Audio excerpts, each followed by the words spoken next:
morning. Oh my. Excuse me. Good morning, everyone. Hello. Hi. Hold on. Wait. I almost forgot to put. Haha. Almost forgot to put the ambient music on. Hello. Good morning. Hello. Hi, everyone. Welcome back. Welcome back to Storytime. Welcome back to my Storytime. We are going to continue off where we last left off on the House of the Scorpion. Okay, so I last left off in the middle of the chapter. So I'm going to actually start the chapter over again so we can get some more context from where we last left off. Because last week my voice was still not 100%, so I was losing it as I was reading. So what we're going to do is we're going to go restart the chapter from the last time we left off, okay? I hope the music is not too loud. I'm going to lower it down just a bit. I'll lower you down just a little bit. Let's see, how is that compared to me? Okay, it's not bad. It's perfect. Okay, so we're gonna continue from where we last left off. Last we left off, the patriarch of the Electron family had a heart attack in the middle of his great-grandson's wedding.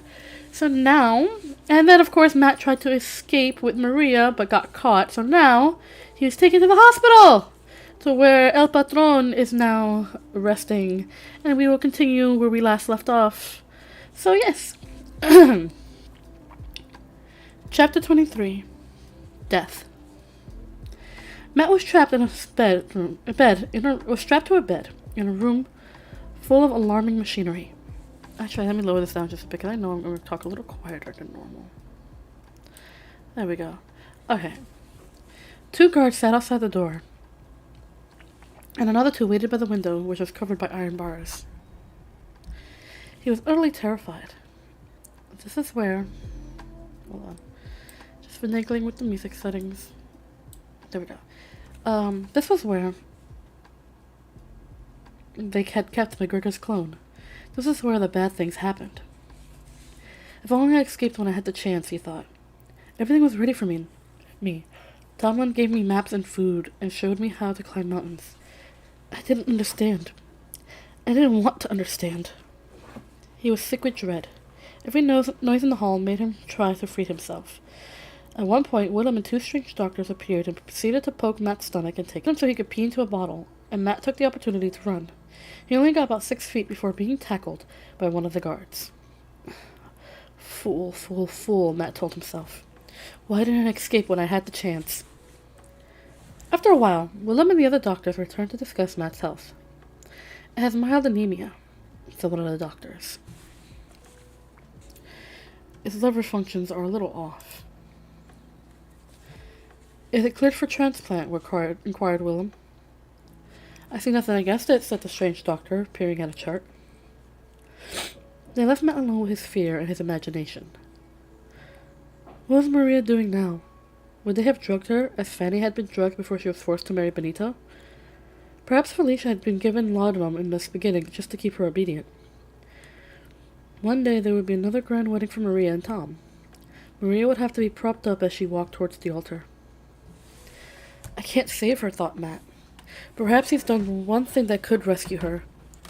Maria knew about her mother now. She could call for help.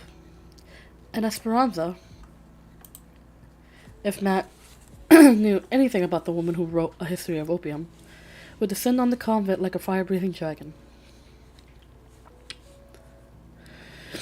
The doors opened, and a pair of bodyguards entered and proceeded to untie Matt. Now what, he thought. It couldn't be a good sign. Nothing was good anymore. Not for him. Sorry, I keep messing with the music settings. It just feels too low. It just feels too low to me, I think.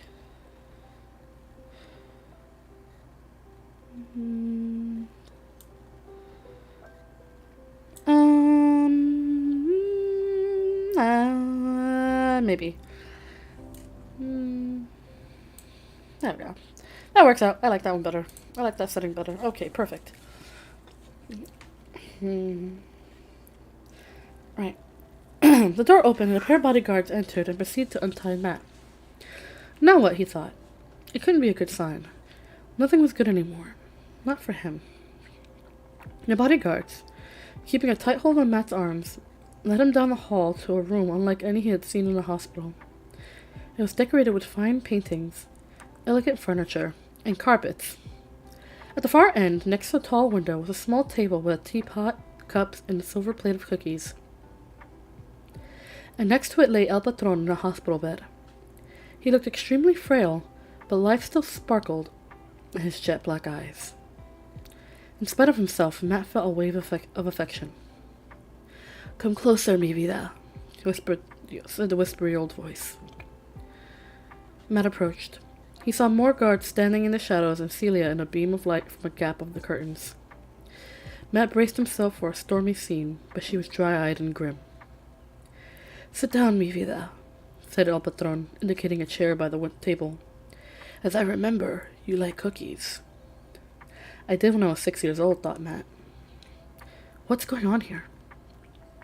"Cat got your tongue?" said the old man. "It's like the first time we met, when Celia rescued you from the chicken litter." He smiled. Matt didn't. He had nothing to be happy about. "Ah, well," sighed El Patron. "It always comes down to this in the end. My clones forget about the wonderful years I give them, the presents, the entertainment, the good food. I don't have to do it, you know." Matt stared ahead. He wanted to speak, but his throat had closed up. "If I were like McGregor, a good farmer, but a foul human being, I would have had your brains destroyed at birth. Instead, it pleased me to give you the childhood I never had. I had to grovel at the feet of the ranchero who owned my parents' land for every damn sack of cornmeal."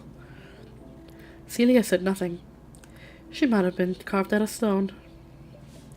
"But once a year that changed," said El Patron. "During Cinco de Mayo, the ranchero had a celebration. I and my 5 brothers went to watch. Mama brought my little sisters. She carried one and the other held onto her skirt and followed behind." Matt knew this story so well, he wanted to scream. El Patron slipped into it effortlessly, like a donkey walking along a well-worn trail. Once he got going, nothing could stop him until he reached the end. The old man spoke of the dusty cornfields and the purple mountains of Durango. His bright black eyes saw beyond the hospital room into the streams that roared with water 2 months of the year and were dry as a bone the rest of the time.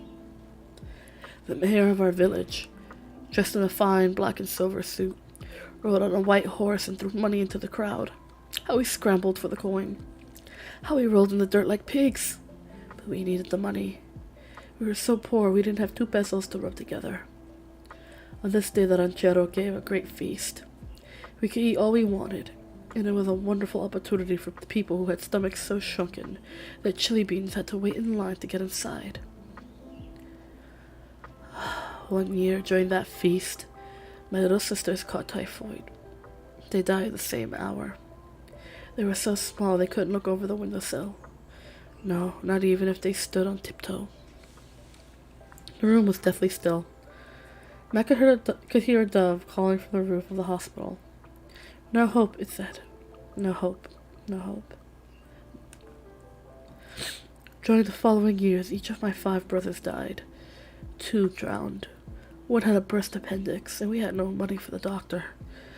The last 2 brothers were beaten to death by the police. "And there were 8 of us," said El Patron, "and only I lived to grow up. Don't you think I am owed those lives?" El Patron spoke so sharply, Matt jolted up in his chair. The story wasn't ending the way he expected. "There were 8 of us," the old man cried. "We should have all grown up, but I was the only survivor. I am meant to have those lives. I am meant to have justice." Matt tried to stand. He was shoved back down by the bodyguards. "Justice," said Celia. It was the first word she had spoken. You know what it was like," El Patron whispered, his strength deserting him now after his outburst. "You came from the same village." "You have many lives," Celia said. "Thousands of them are buried under the poppy fields." "Oh, them." El Patron was dismissive. "They're like cattle running after greener grass. They scuttle north and south across my fields." "Oh, yes," he said when Matt raised an eyebrow. "In the beginning, the tide was all one way. The Atslanos ran north to find the big Hollywood lifestyle. But the United States isn't the rich paradise it once was. Now the Americanos look at movies about Aztlan and think life is pretty sweet down there. I catch about as many going one way as the other. El Viejo was the only good man in his family, said Celia. He accepted what God gave him, and when God told him it was time to go, he did it. Matt was amazed by her courage. People didn't argue with El Patron if they wanted to stay healthy. El Viejo was a fool, whispered El Patron. For a few minutes he stopped speaking. A doctor came in and listened to his heart. He gave him an injection. The operating room is ready, the doctor said in a low voice. Matt was swept by an icy wave of terror. Not yet, murmured the old man. 10 more minutes, said the doctor. El Patron seemed to gather his strength for his last effort. I created you, mi vida, as God created Adam. Celia sniffed indignantly. Without me, you would never have seen a beautiful sunset or smelled the rain approaching on the wind. You would never have tasted cool water on a hot day, or hear music or known the wonderful pleasure of creating it. I gave you these things, mi vida. You owe me. He owes you nothing, said Celia. Matt was afraid for her. El Patron was capable of destroying a person who angered him. But the old man merely smiled. We make a fine pair of scorpions, don't we? Speak for yourself, said Celia. Matt owes you nothing, and he's going to pay you nothing. You can't use him for transplants. The guards stirred when they heard this. The doctor looked up from the monitor he was watching. When you had your first heart attack, I poisoned Matt with foxglove for my garden, said Celia. I'm a curandera, you know, as well as a cook.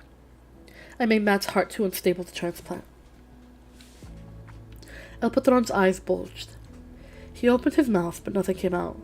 The doctor rushed to his side. I couldn't keep on giving Matt foxglove, though. It's much too dangerous. I needed something that would make him sick, but not too sick. Then, someone told me about monarch butterflies. Matt sat up, only to have the bodyguard's hands tighten on his shoulder. He knew about the monarchs. Tom Lin had talked about them at the garden, the night of Matt's coming-of-age celebration. The air had been heavy with perfume, some pleasant, some not, from the flowers Celia had been interested in. She pointed out the black-eyed Susans, larkspur, foxgloves, and milkweed, and Tomlin was stirred when she mentioned milkweed. It's fed upon by monarch butterflies, he said. They're clever little buggers, fill themselves up with poison so nothing will eat them. Matt had paid no attention to his remark at the time. Tomlin was always coming up with facts he got out of the nature books he read so slowly and carefully. I needed something like the poison of monarch butterflies, said Celia, breaking into Matt's thoughts. So I began feeding him arsenic. Arsenic, cried the doctor. Arsenic creeps into the whole body, Celia went on, her eyes as cold as the eyes of a snake. It grows into the hair. It makes little white lines on the fingernails. It settles into the heart. I didn't give Matt enough to kill him. I would never do that. But enough to kill anyone already weak who tried to steal his heart. You've had your 8 lives, El Patron. It's time to make your peace with God. Bruja! Witch! Cried El Patron. His eyes flamed with murderous rage. His skin flushed an angry red. He struggled to claw his way up from the bed. Emergency! Yelled the doctor. Take him to the operating room! Move! Move! Move! The guards rolled the bed away. The doctor ran beside it, pushing on El Patron's chest. Suddenly, the whole building seethed like a wasp's nest. More guards appeared, an army of them. 2 of them hurried Celia off in spite of Matt's attempts to stop them. A technician snipped off a strand of Matt's hair and retreated. He was alone. Alone, that is, except for 4 burly men who sat outside the windows, and an unknown number lurking outside the door. It was a beautiful room, with a carpet patterned in the colors of the oasis.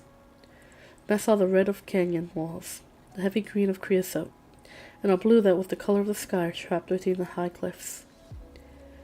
If he half closed his eyes, he could almost imagine himself there in the quiet shadows of the Ajo Mountains. He waited. It had been morning when El Patron was wheeled out. Now it was afternoon. The panic had died down outside, and the halls were nearly silent.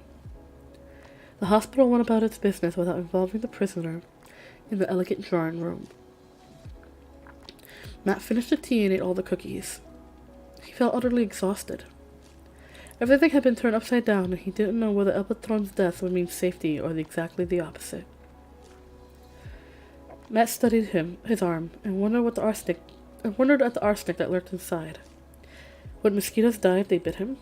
Could he kill things by spitting on them? It was an interesting thought. Matt discovered that no matter how terrified he'd been at first, it was impossible to stay terrified.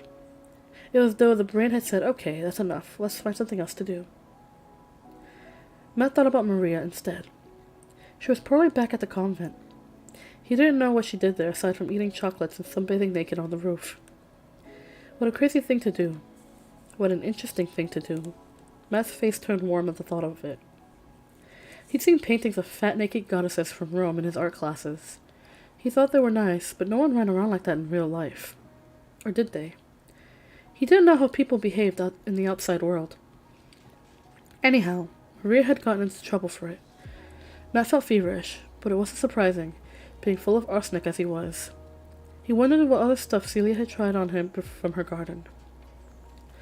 The door swung open. Mr. Alacran strode in with Tomlin. For an instant, time froze. Matt was 6 years old again, lying in a pool of blood with Rosa plucking fragments of glass off from his foot. A fierce man had burst into the room and shouted, "How dare you defile this house? Take the creature outside now." It was the first time Matt had realized he wasn't human.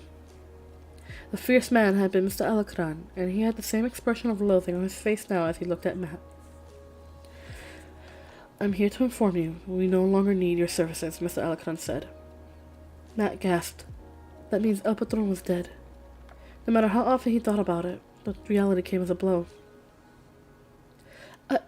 I'm sorry." Silent tears began to roll down Matt's face. He could keep himself from blubbering, but there was nothing he could do about the grief that welled up inside him. "I imagine you are," said Mr. Alacran. "It means we no longer have a use for you." "Of course you have a use for me, Matt. He knew as much about running opium as Stephen. He studied the farming techniques, the day-to-day problems of water purification and food distribution. He probably knew more than anyone about the network of spies and corrupt officials in other countries. Years of listening to El Patron had given Matt a feel for the Alacran Empire no one else could possibly have. "Have it put to sleep," Mr. Alacran said to Tomlin. "Yes, sir," said Tomlin. "What do you mean?" cried Matt. "El Patron wouldn't have wanted that. He had me educated. He wanted me to help run the country." Tomlin looked at him with pity. "You poor fool. El Patron had 7 other clones exactly like you, each one educated and believing he was going to run the country." "I don't believe it." "I have to admit, you're the first one with musical genius. But we can always turn on the radio if we want that." "You can't do this. We're friends. You said so. You left me a note." Matt was knocked down by a blow that made him see stars. No one had ever struck him. No one was allowed to. He crawled to his knees, holding his jaw. He was even more shocked by the person who had done it. Tomlin. Tomlin was an ex-terrorist. He'd been responsible for the deaths of 10 children, and maybe it didn't even bother him. Matt had never considered that possibility. "You see, lad, I'm what you call a mercenary," said Tomlin in a lilting voice that Matt had come to love. "I had worked for El Patron for donkey years. Thought he'd go on forever. But now I'm out of a job, and Mr. Alacran's been kind enough to offer me another." "What about Celia?" whispered Matt. "You don't think she'd get away with the game she played. By now she'll have been turned into an Egypt." "But you told her about the monarch butterflies," thought Matt. "You let her walk into the trap." "Can you finish up here? I've got work to do," said Mr. Alacran. "I'll dispose of the clone, sir," said Tomlin. "I might need Daft Donald to help me tie it up." He called me a clone, thought Matt. He called me an it. "Remember, I want you back for the wake tonight," said Mr. Alacran. "Wouldn't miss it for the world," said Tomlin with a twinkle in his lying, treacherous eyes. Chapter 24. A Final Goodbye. Daft Donald held Matt firmly, and Tomlin wrapped him up in duct tape. The bodyguard slung him over a horse as he exchanged greetings with other members of El Patron's private army, lounging by the stables. "Where are you taking it?" a man called. "Thought I'd dump it next to the Egypt pens," Tomlin replied. The man's laughter was lost in the drum of the horse's hooves striking the earth. This animal was different from the safe horses. It was faster and less predictable. It even smelled different. Matt, with his nose pressed into its hide, was in a good position to know. Safe horses had a faint chemical odor, but this one reeked of sun and sweat. Matt suddenly realized what Tomlin meant by dumping him next to the Egypt pens. He was going to be thrown into the yellow ooze at the bottom of a pit. The horror of it. The unfairness and the treachery of almost everyone he'd ever known made Matt's blood pound in his ears. But this time, instead of fear, he felt a surge of pure animal rage. He deserved to live. He was owed this life that had so casually been given to him, and if he had to die, he would struggle until the very last minute. First, Cal, thank you for being here. Thank you for saying Feist. You have to go to sleep. Have a good sleep. Thank you. Have a good night. Sleep well. Sweet dreams. I'll see you later. But thank you for stopping by. You're the bestest. Love you. Alright, continuing. Matt tested the tape, holding his arms and legs. He couldn't move an inch. Well then, Matt thought, I'll have to wriggle and squirm my way out of the sludge pit. He saw the earth fly under the horse's hooves. His stomach bounced painfully against its body. This creature didn't run as smoothly as a safe horse. Finally, it slowed, and Tomlin lifted Matt down. The boy managed to jackknife his body and drive his head into the man's stomach. Ah, you pea-brained ninny, swore Tomlin. Look about you before you do a stupid trick like that. Matt rolled onto his back, his feet up to deliver a kick. He saw a blue sky and a shoulder of rock. He smelled not slime and corruption, but good, clean air scented by creosote. They weren't by the Egypt pens. They were on the path to the Aho Mountains. There! I hope to have a lavish apology, grunted Tomlin, peeling the tape none too gently off Matt's skin. Are you going to drown me in the oasis instead? Matt snarled. Get a grip of yourself, lad. All right? I can see you've got grounds for suspicion. I can't talk today. Oh gosh. Get a grip of yourself, lad. All right. I can see you've got grounds for suspicion, but credit me with a little decency. How can I trust somebody who killed 20 children? Said Matt. So they told you that. Tomlin looked so sad, and Matt felt slightly, but only slightly sorry for him. Is it true? He demanded. Aye, it's true. Tomlin wadded up the tape into a ball and stuffed it into one of the horse's saddlebags. He took out a backpack and heaved it over his shoulder. Come on, I don't have much time. He started up the trail, not looking back. Matt paused. He could steal the horse and ride north. The farm patrol might not know yet that he was marked for disposal. Disposal, thought Matt with a glow of anger. But the animal didn't look easy to ride. Unlike a safe horse, it had to be tied to a tree. It rolled its eyes and flared its nostrils when Matt tried to get near it. On the other hand, he could follow Tomlin into the mountains in hope the man's friendship held. Tomlin had disappeared among the rocks.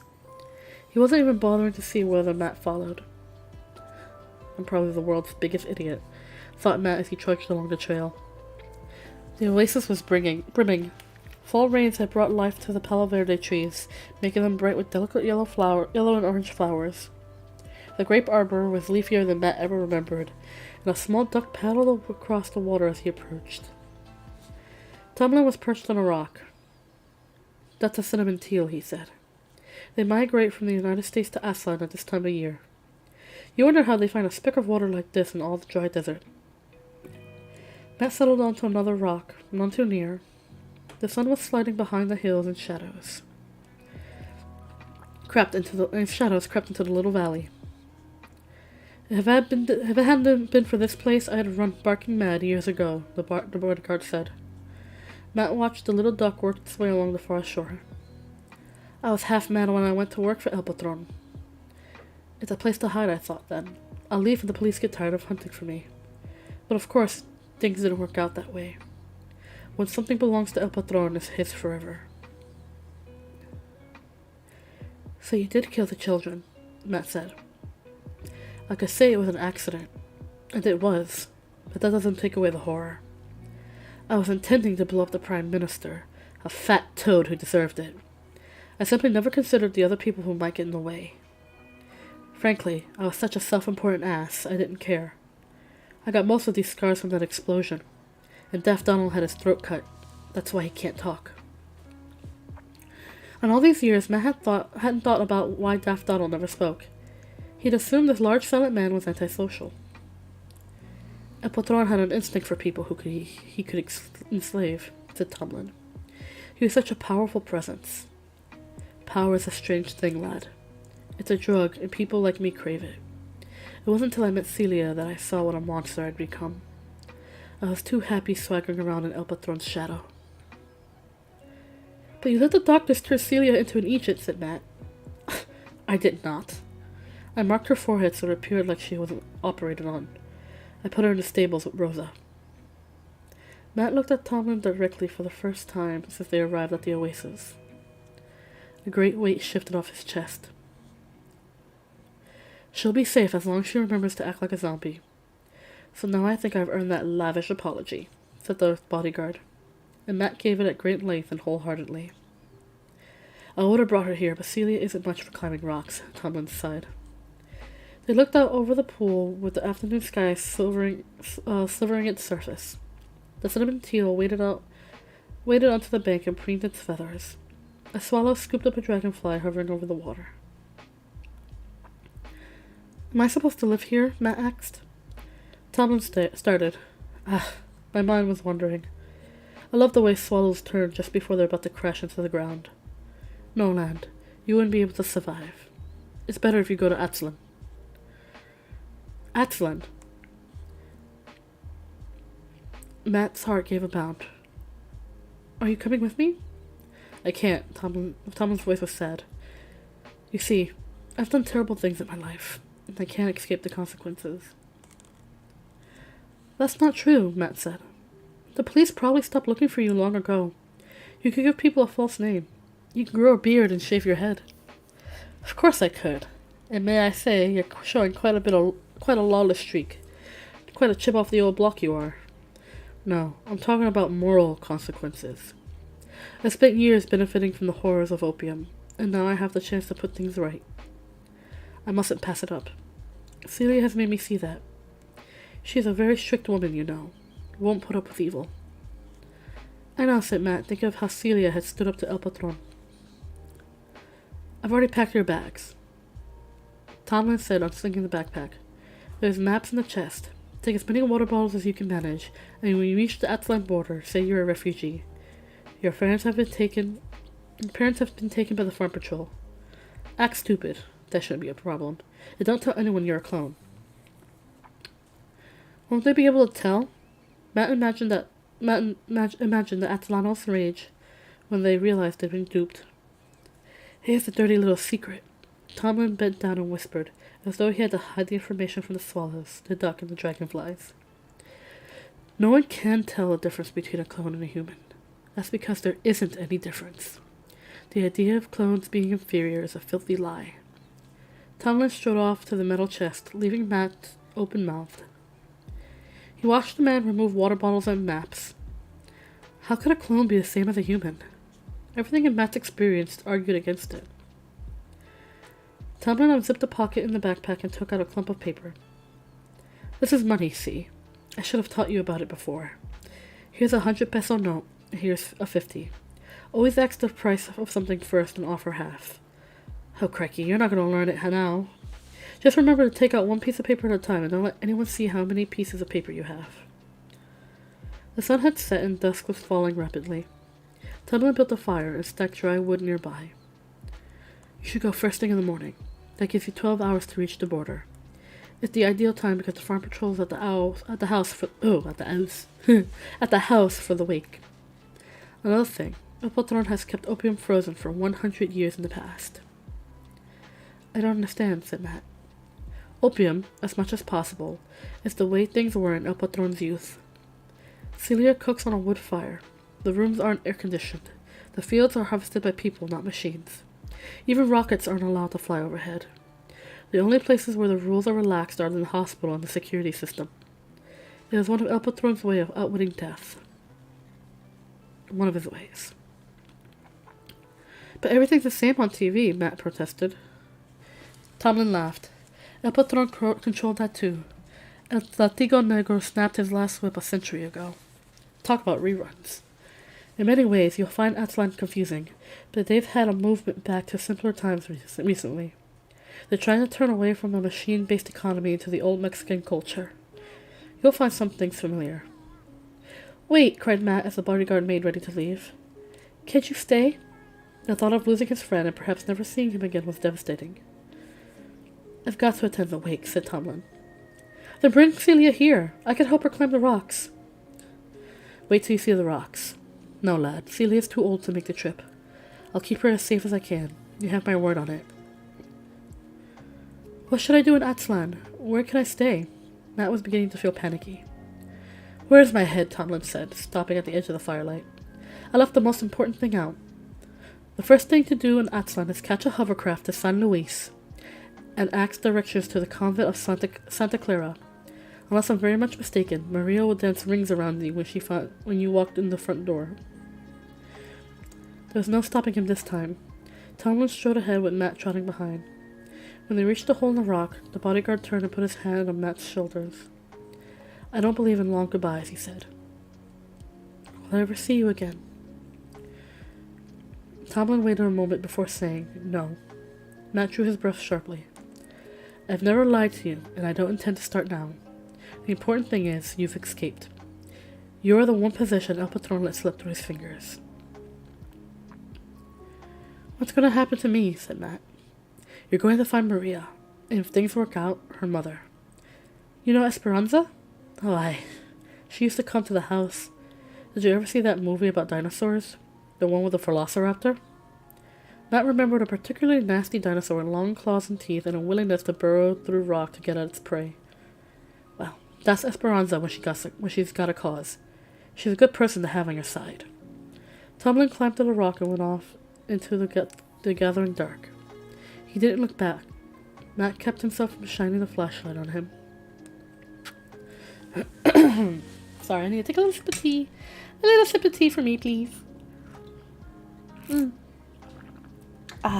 Okay. Chapter 25. The Farm Patrol. Matt felt almost lightheaded as he walked back to the oasis. So much has happened so quickly. So much had changed. The little campfire seemed unbearably lonely. He built up the fire and then worried about whether the farm patrol could see it. He kicked some of the birches away. Then Matt thought about the animals that may come to the water at night.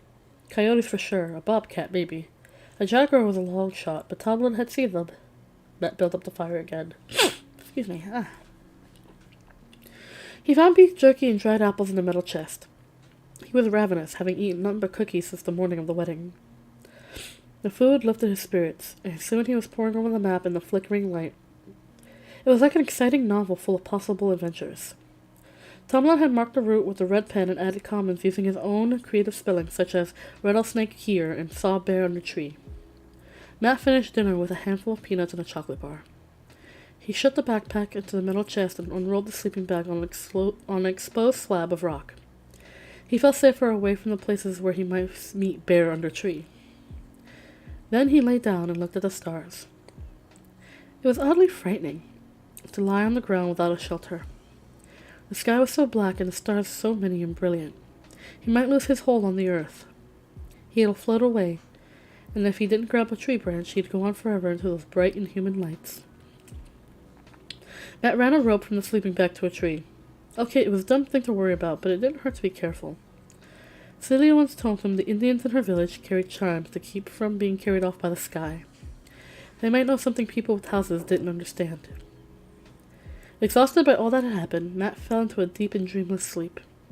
Just before dawn, the air vibrated with something that was almost, but not quite, a sound. Matt sat up and grabbed the rope. The ground shivered briefly and was still. A pair of ravens exploded off a tree branch and flew around the oasis, crawling wildly. A coyote froze with his muzzle dripping from the pool where it had been drinking. Matt listened. The sound, if it was a sound, had come from all around. It wasn't like anything he expected. The ravens settled, grumbling between themselves, and the coyote bolted into the rocks. Matt started a fire with a lighter he found in the backpack. He thought that the metal chest was ringed with coyote prints and something had tried to gnaw the latch. After a quick breakfast, he filled as many water bottles as he could carry, placing an iodine tablet in each one. The last time he drank oasis water, he'd been deathly sick. But that was the arsenic, he realized. How was Celia, he wondered. Was she get enough to eat in stables? And wasn't acting like a zombie as bad as being one yourself, if you had to do it for years? I'll ask Esperanza to help her escape, he thought. Now that the moment for departure had come, Matt found himself dawdling. He double-checked his supplies. He added a book, tested the weight of his backpack, and took it out again. The sun was already high, although the valley was still in a shadow. I could spend another night here, he thought, but the oasis might not be safe now that El Patron was gone. Matt shouldered the backpack, tied extra water bottles to his belt, and set off to the grape arbor. He would go on as Tomlin had, without looking back. The first part of the trail was easy. Matt had been over it many times. Soon, however, he came to a canyon choked with bushes. He had to break his way through. The dust of the leaves covered him from head to toe and found its way into his lungs. He had to rest in a dry gully to regain his breath. Only an hour had passed. If the rest of the journey went on like this, he wouldn't reach Aslan for a month. Matt went through the backpack. In an inside pocket he found an inhaler. The relief it brought his tortured lungs was pure heaven. He also found a wicked-looking machete in the leather sheath. I could have saved myself a lot of trouble if I had looked earlier, he thought. After a rest, Matt hacked his way through the bushes. It gave him a savage pleasure to get even with the plants that had scratched his arms and face all morning. When he reached the high end of the valley, he was confronted by a high granite cliff. Matt checked the map. There it was, with a red line going straight to the top. It was higher than anything he ever attempted to climb. Matt looked for another way out to proceed, but the map was firm on this point. Only way out, you can do it, said Tomlin's note. Oh, excuse me, I thought I had to sneeze. Didn't want to come out. Okay. Matt stared up at the possibly distant bushes peeking over the top of the cliff until he was dizzy. The only good thing was that he didn't have to boost Celia ahead of him. Matt inched from crevice to crevice until his legs began to tremble with fatigue. Halfway up, he thought he couldn't move another inch. He hugged the granite face and wondered how long... Oh my gosh, excuse me, I'm yawning now at this point. Ugh. He hugged the granite face and wondered how long he could stay there before exhaustion forced him to let go. He fell onto jagged rocks. He died there. He might as well let his heart be harvested by doctors. A shadow passed briefly over him, and after a moment it came back. Only one thing cast a shadow on a cliff such a deserted place. Matt was suddenly filled with rage.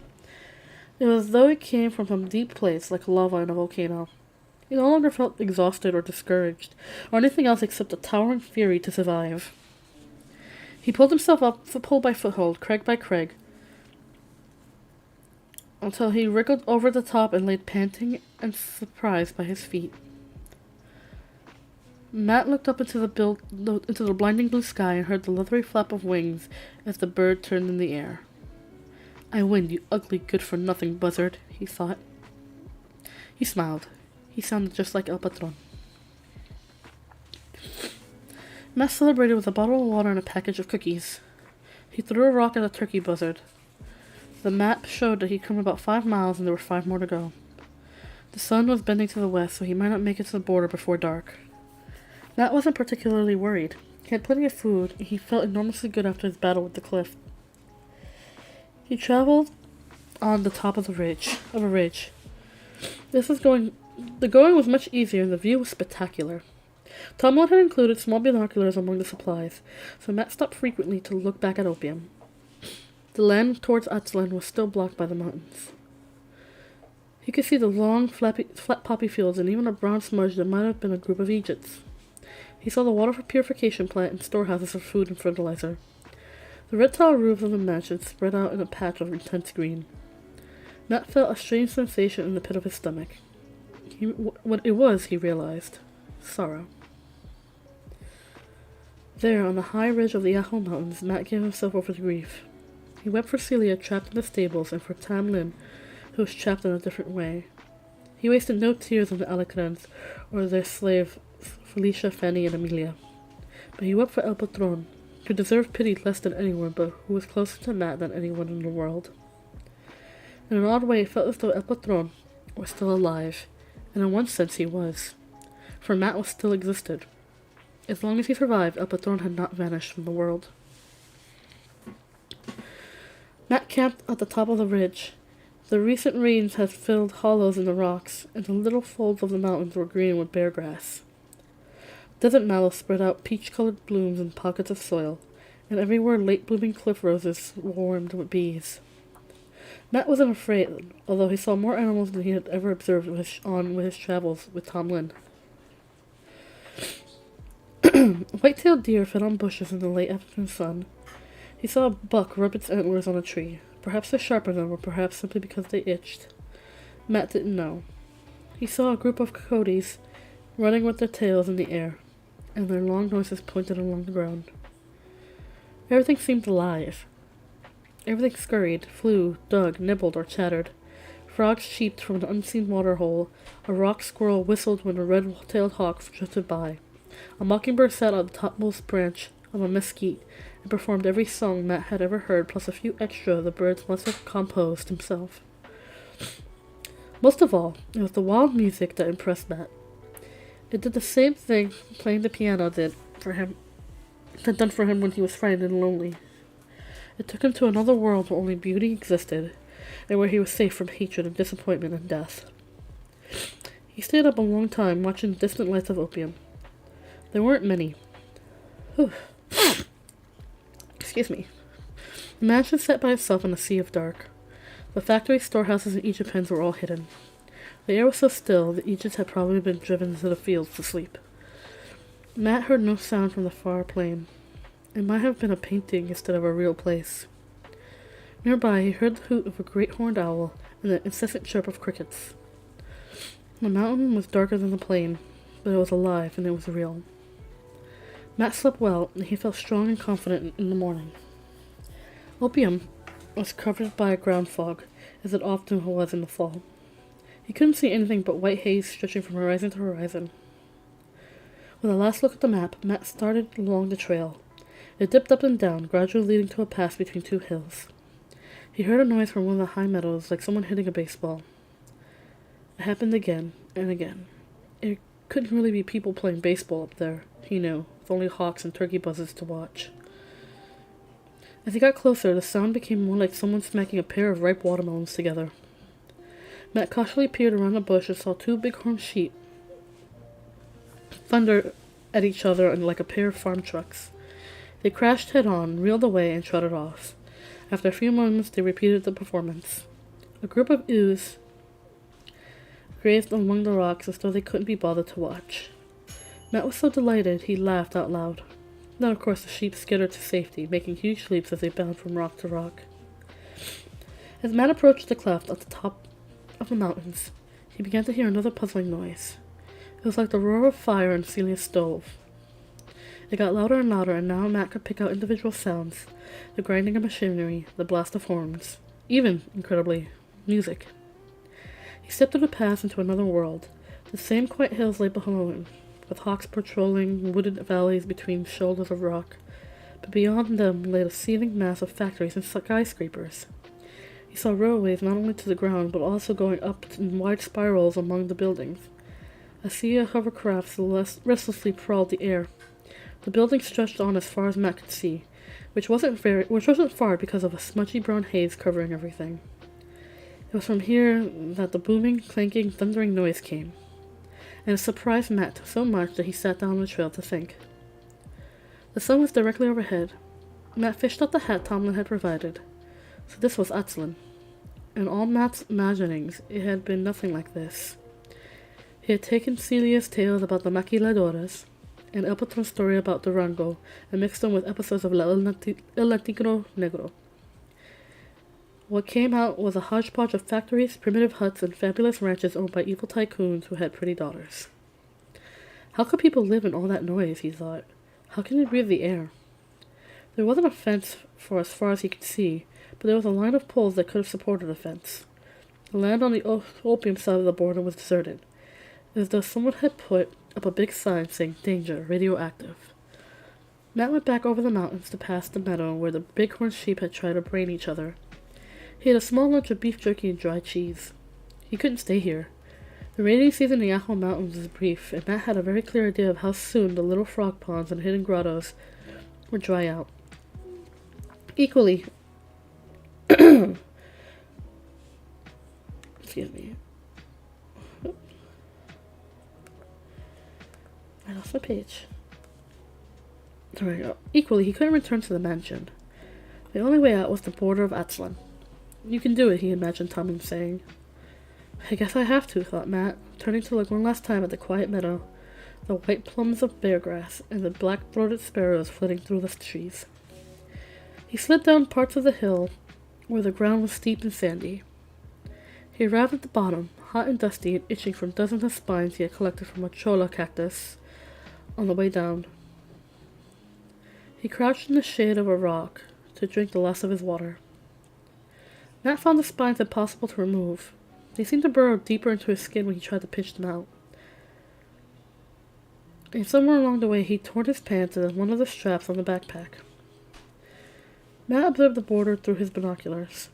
What he saw was every bit as ugly as it sounded. A row of factories chucked smoke into the air. Behind them on the border itself was a tangle of cast-off machinery and tanks that seeped a black liquid onto the ground. Pools of the stuff dotted the narrow space between buildings and the lines of poles. Then something much closer moved across Matt's field of view.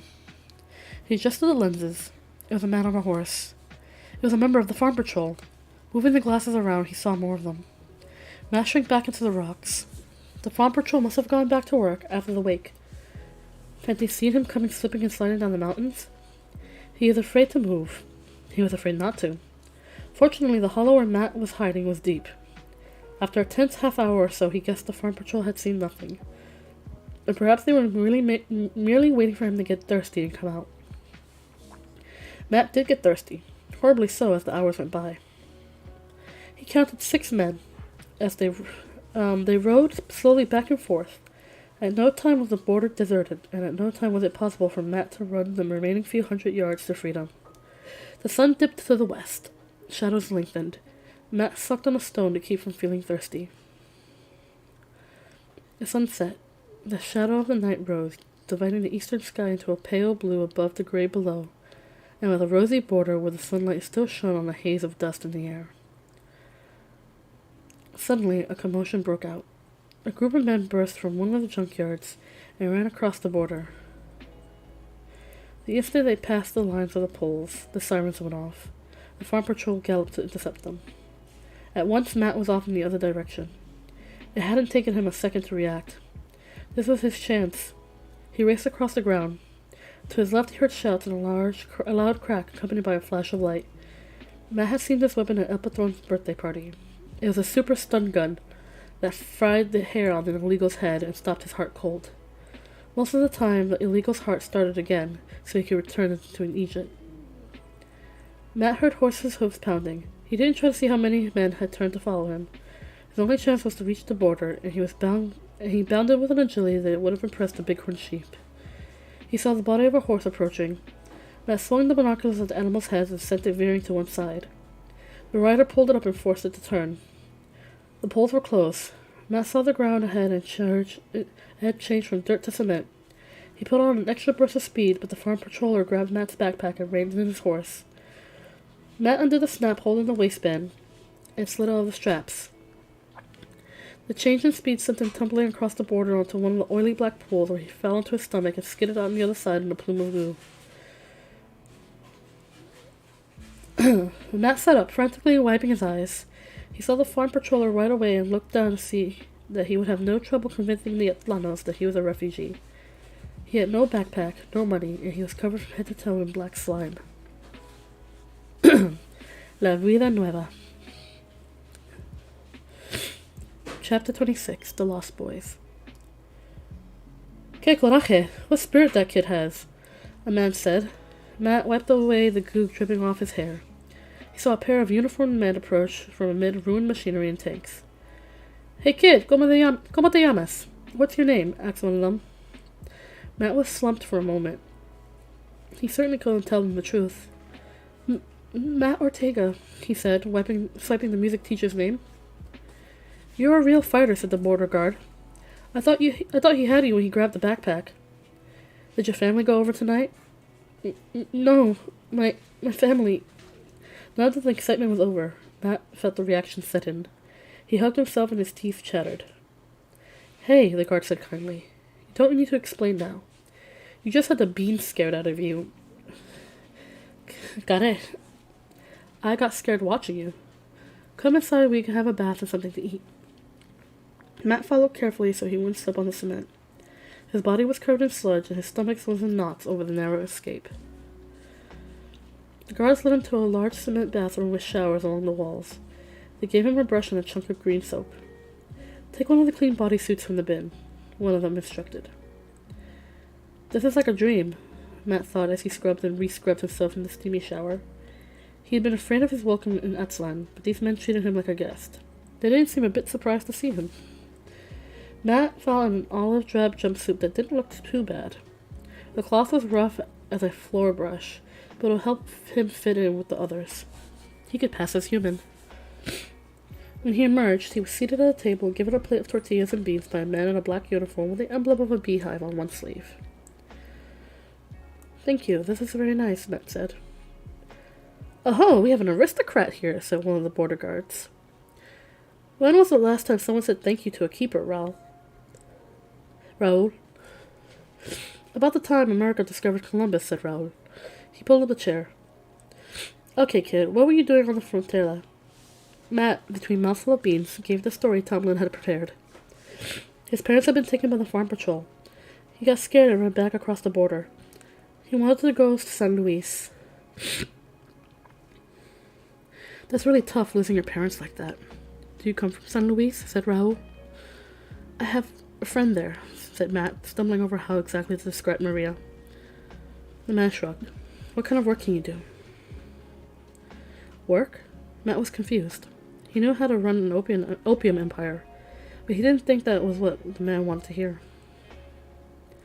I could play the piano, he said at last. Raoul laughed out loud. Now I know he's an aristocrat, said the other border guard. Don't get us wrong, said Raoul, noticing Matt's unhappy expression.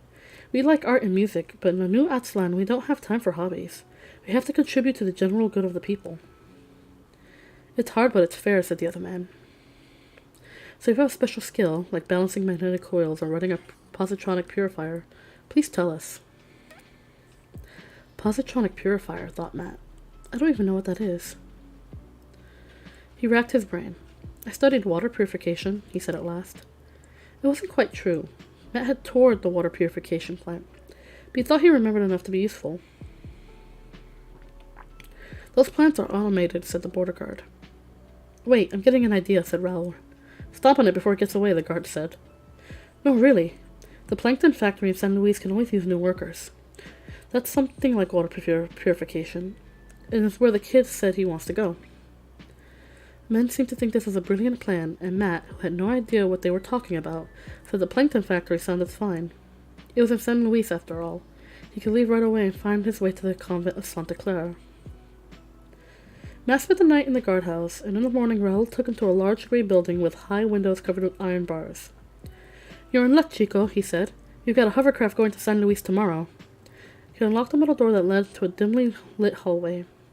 A pair of border guards lounged at the tables in front of another door made of reinforced glass.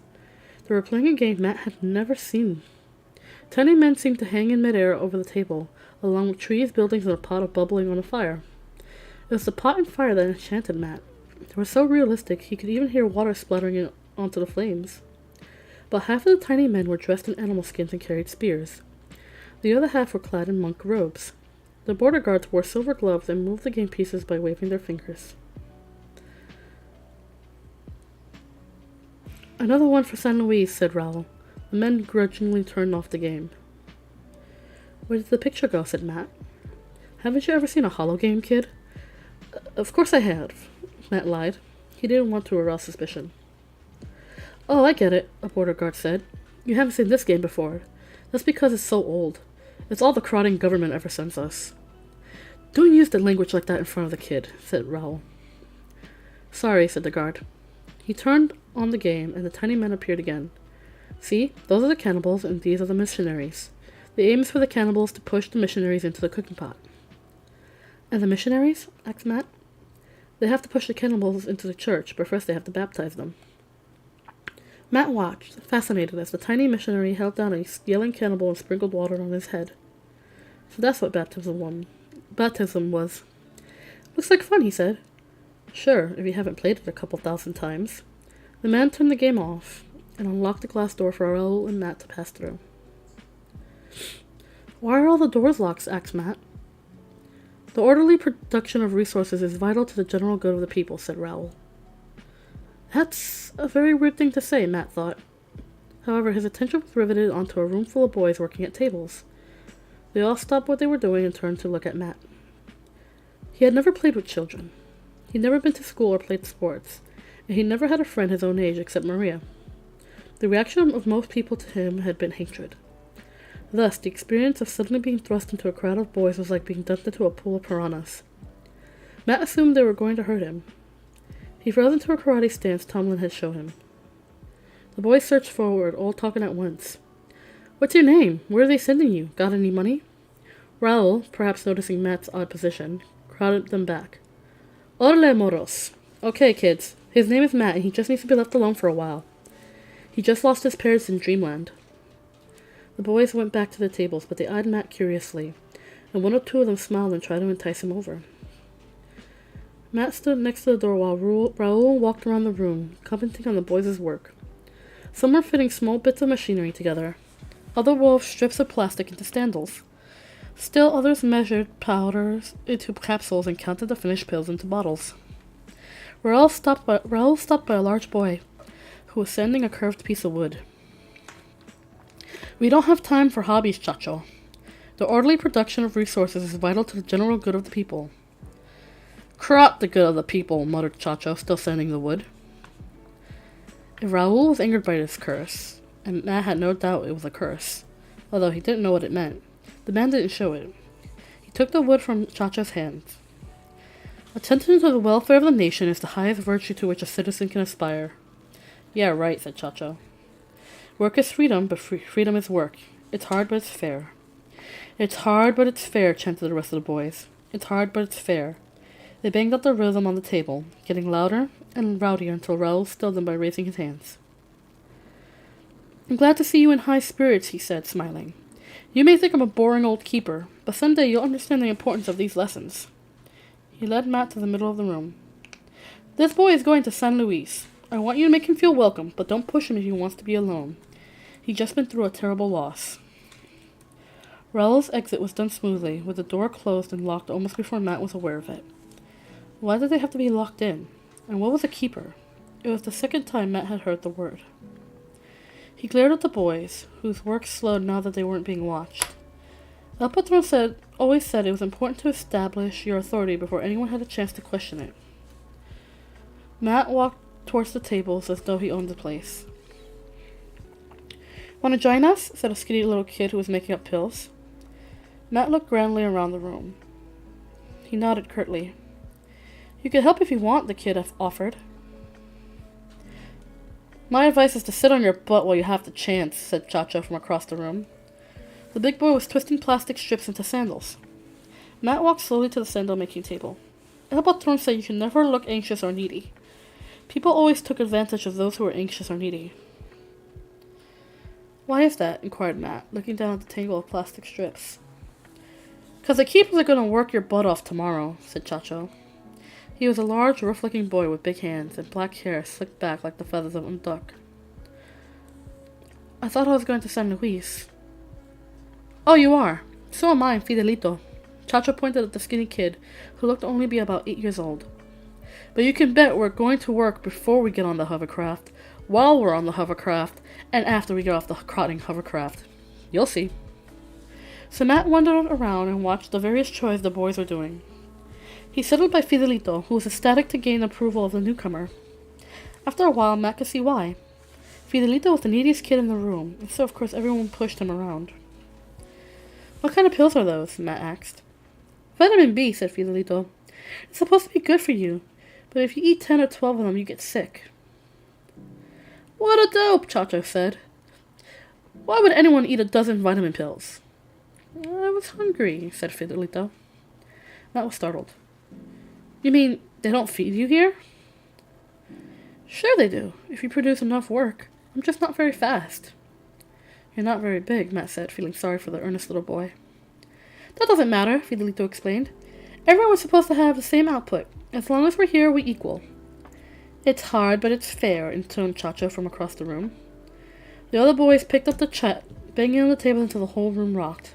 One of the border guards told them to shut up through the bars. Or, rather, through the loudspeakers. Did you see your parents taken? Asked Fidelito when the hubbub died down. Cállate! Shut up! Let him get used to it, several voices cried. But Matt raised his hands for silence as he seen Raul do. To his great pleasure, the boys obeyed. There really was something to El Patron's method of gaining power. It happened yesterday morning, he said, improvising. Matt remembered a crowd of illegals who had distracted the farm patrol. I saw a flash of light. Papa shouted for me to go back to the border. I saw Mama fall down and the man grabbed my backpack. I slipped out of the straps and ran.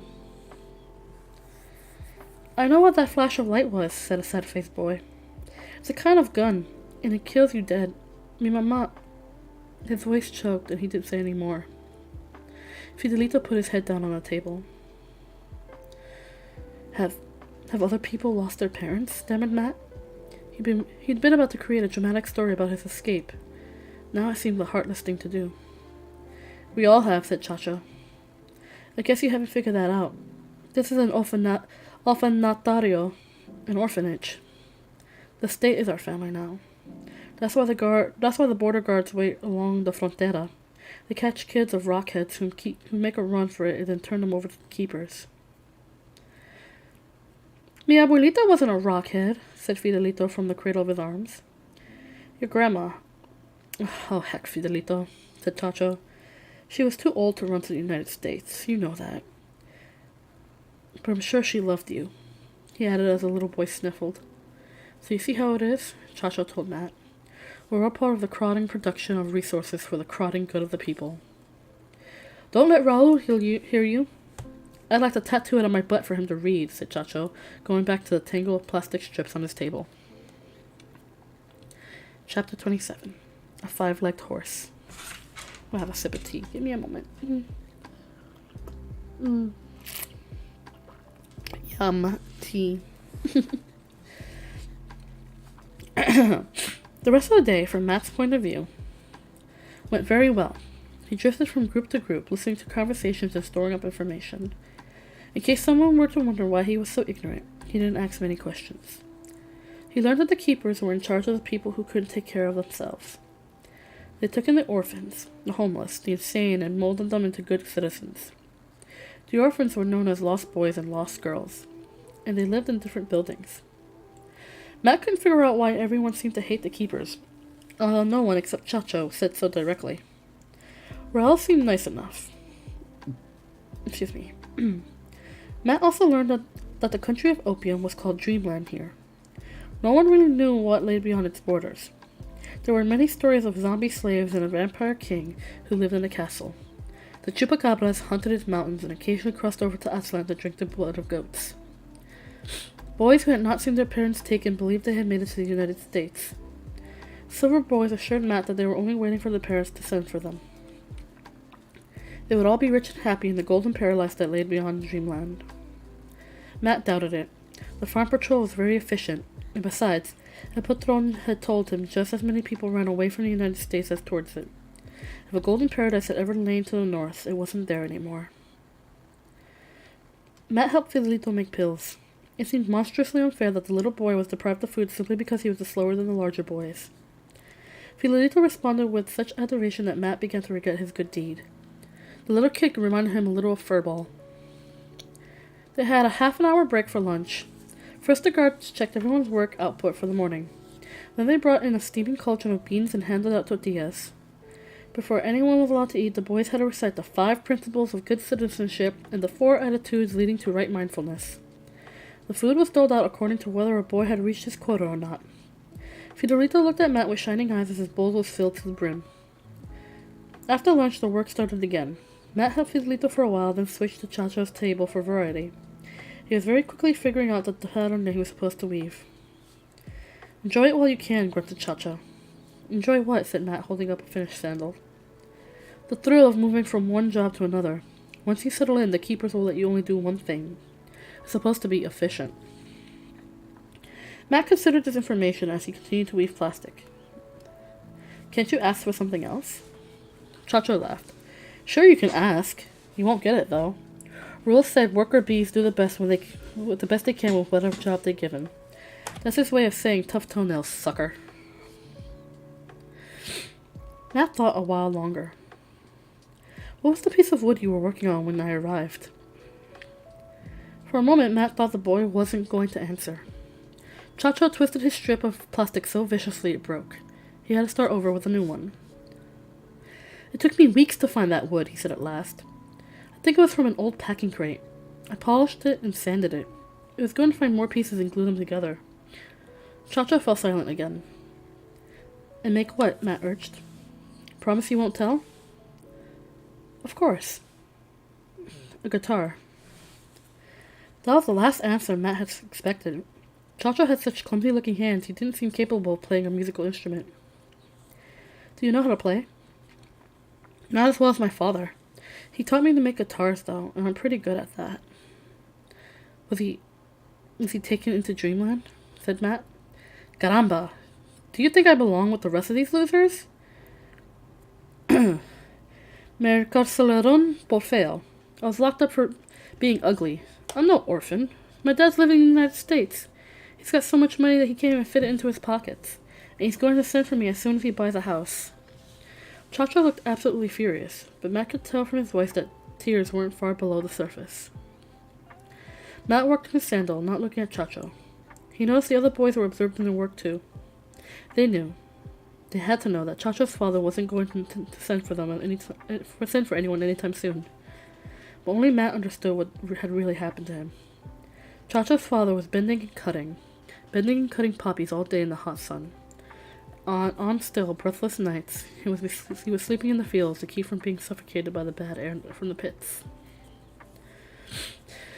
In the evening, the lunchtime ritual was repeated. The food was exactly the same. Afterward, the boys washed dishes, tidied up the workroom, and moved tables to one side.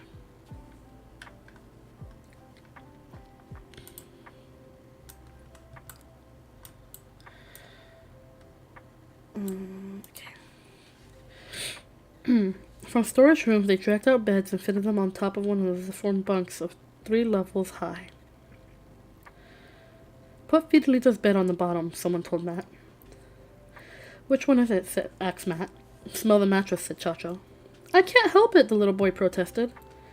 They were marched into a communal shower by the border guards. Matt had never seen anyone naked outside of the art classes on TV. He found it embarrassing.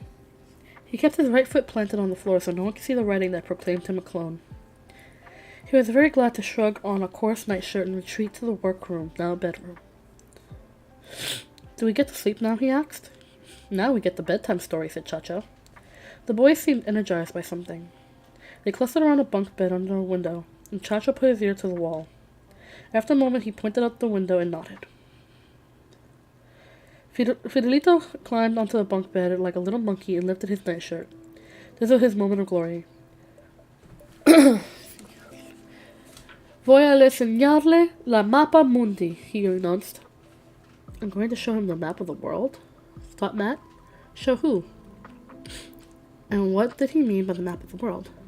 Fidelito stuck his skinny backside between the bars of the high window and wagged it. A minute later, Matt heard Raul's voice say, "One of these days I'm going to bring a slingshot." Fidelito scrambled off the bed to the cheers of the rest of the boys. "I'm the only one small enough to fit," he said, swaggering around like a bantam rooster. When Raul entered, he said nothing at all about being mooned. He pulled up a chair, and the boys settled onto the bunk beds to listen.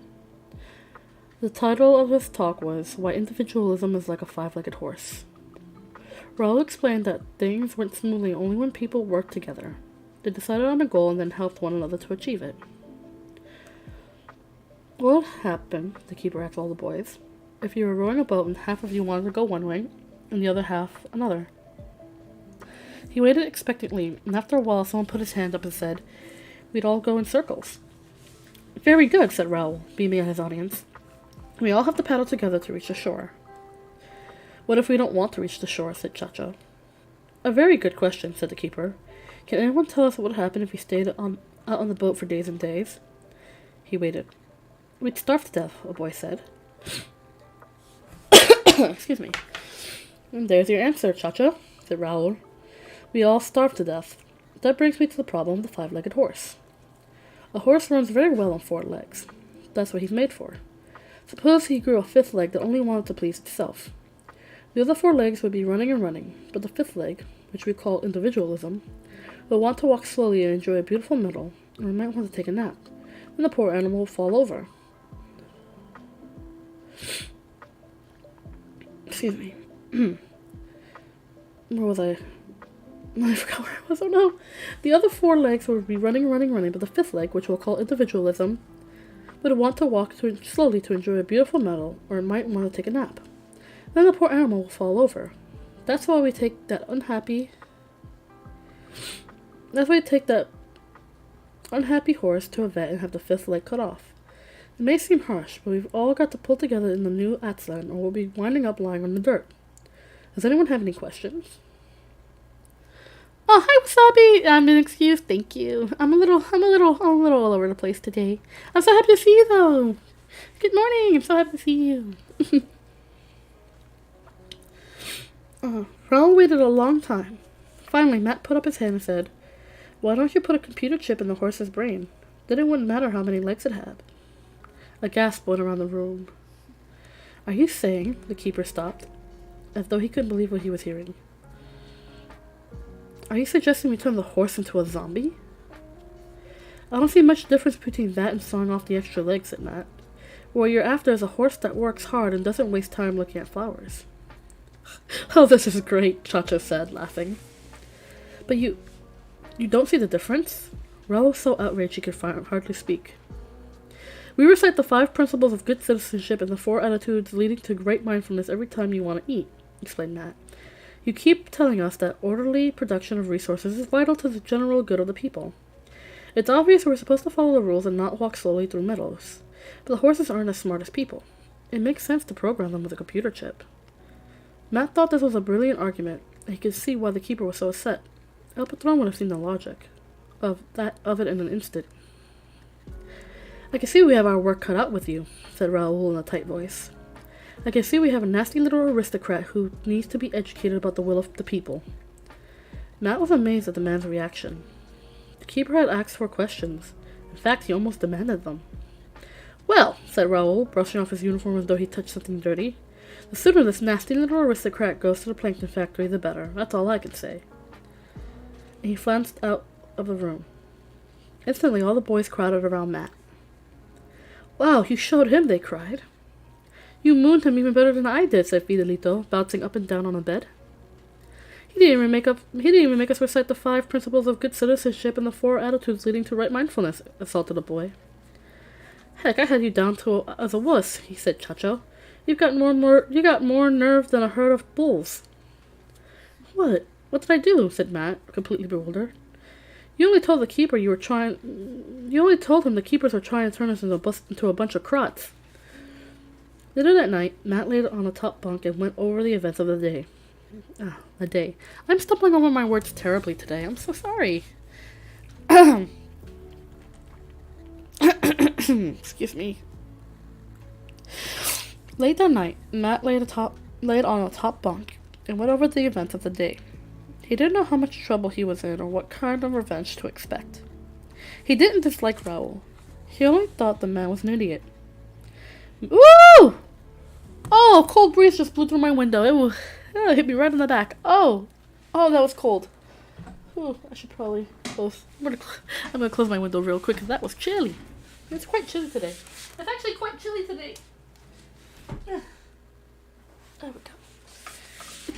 It's quite a chilly day today, so that was very, very cold.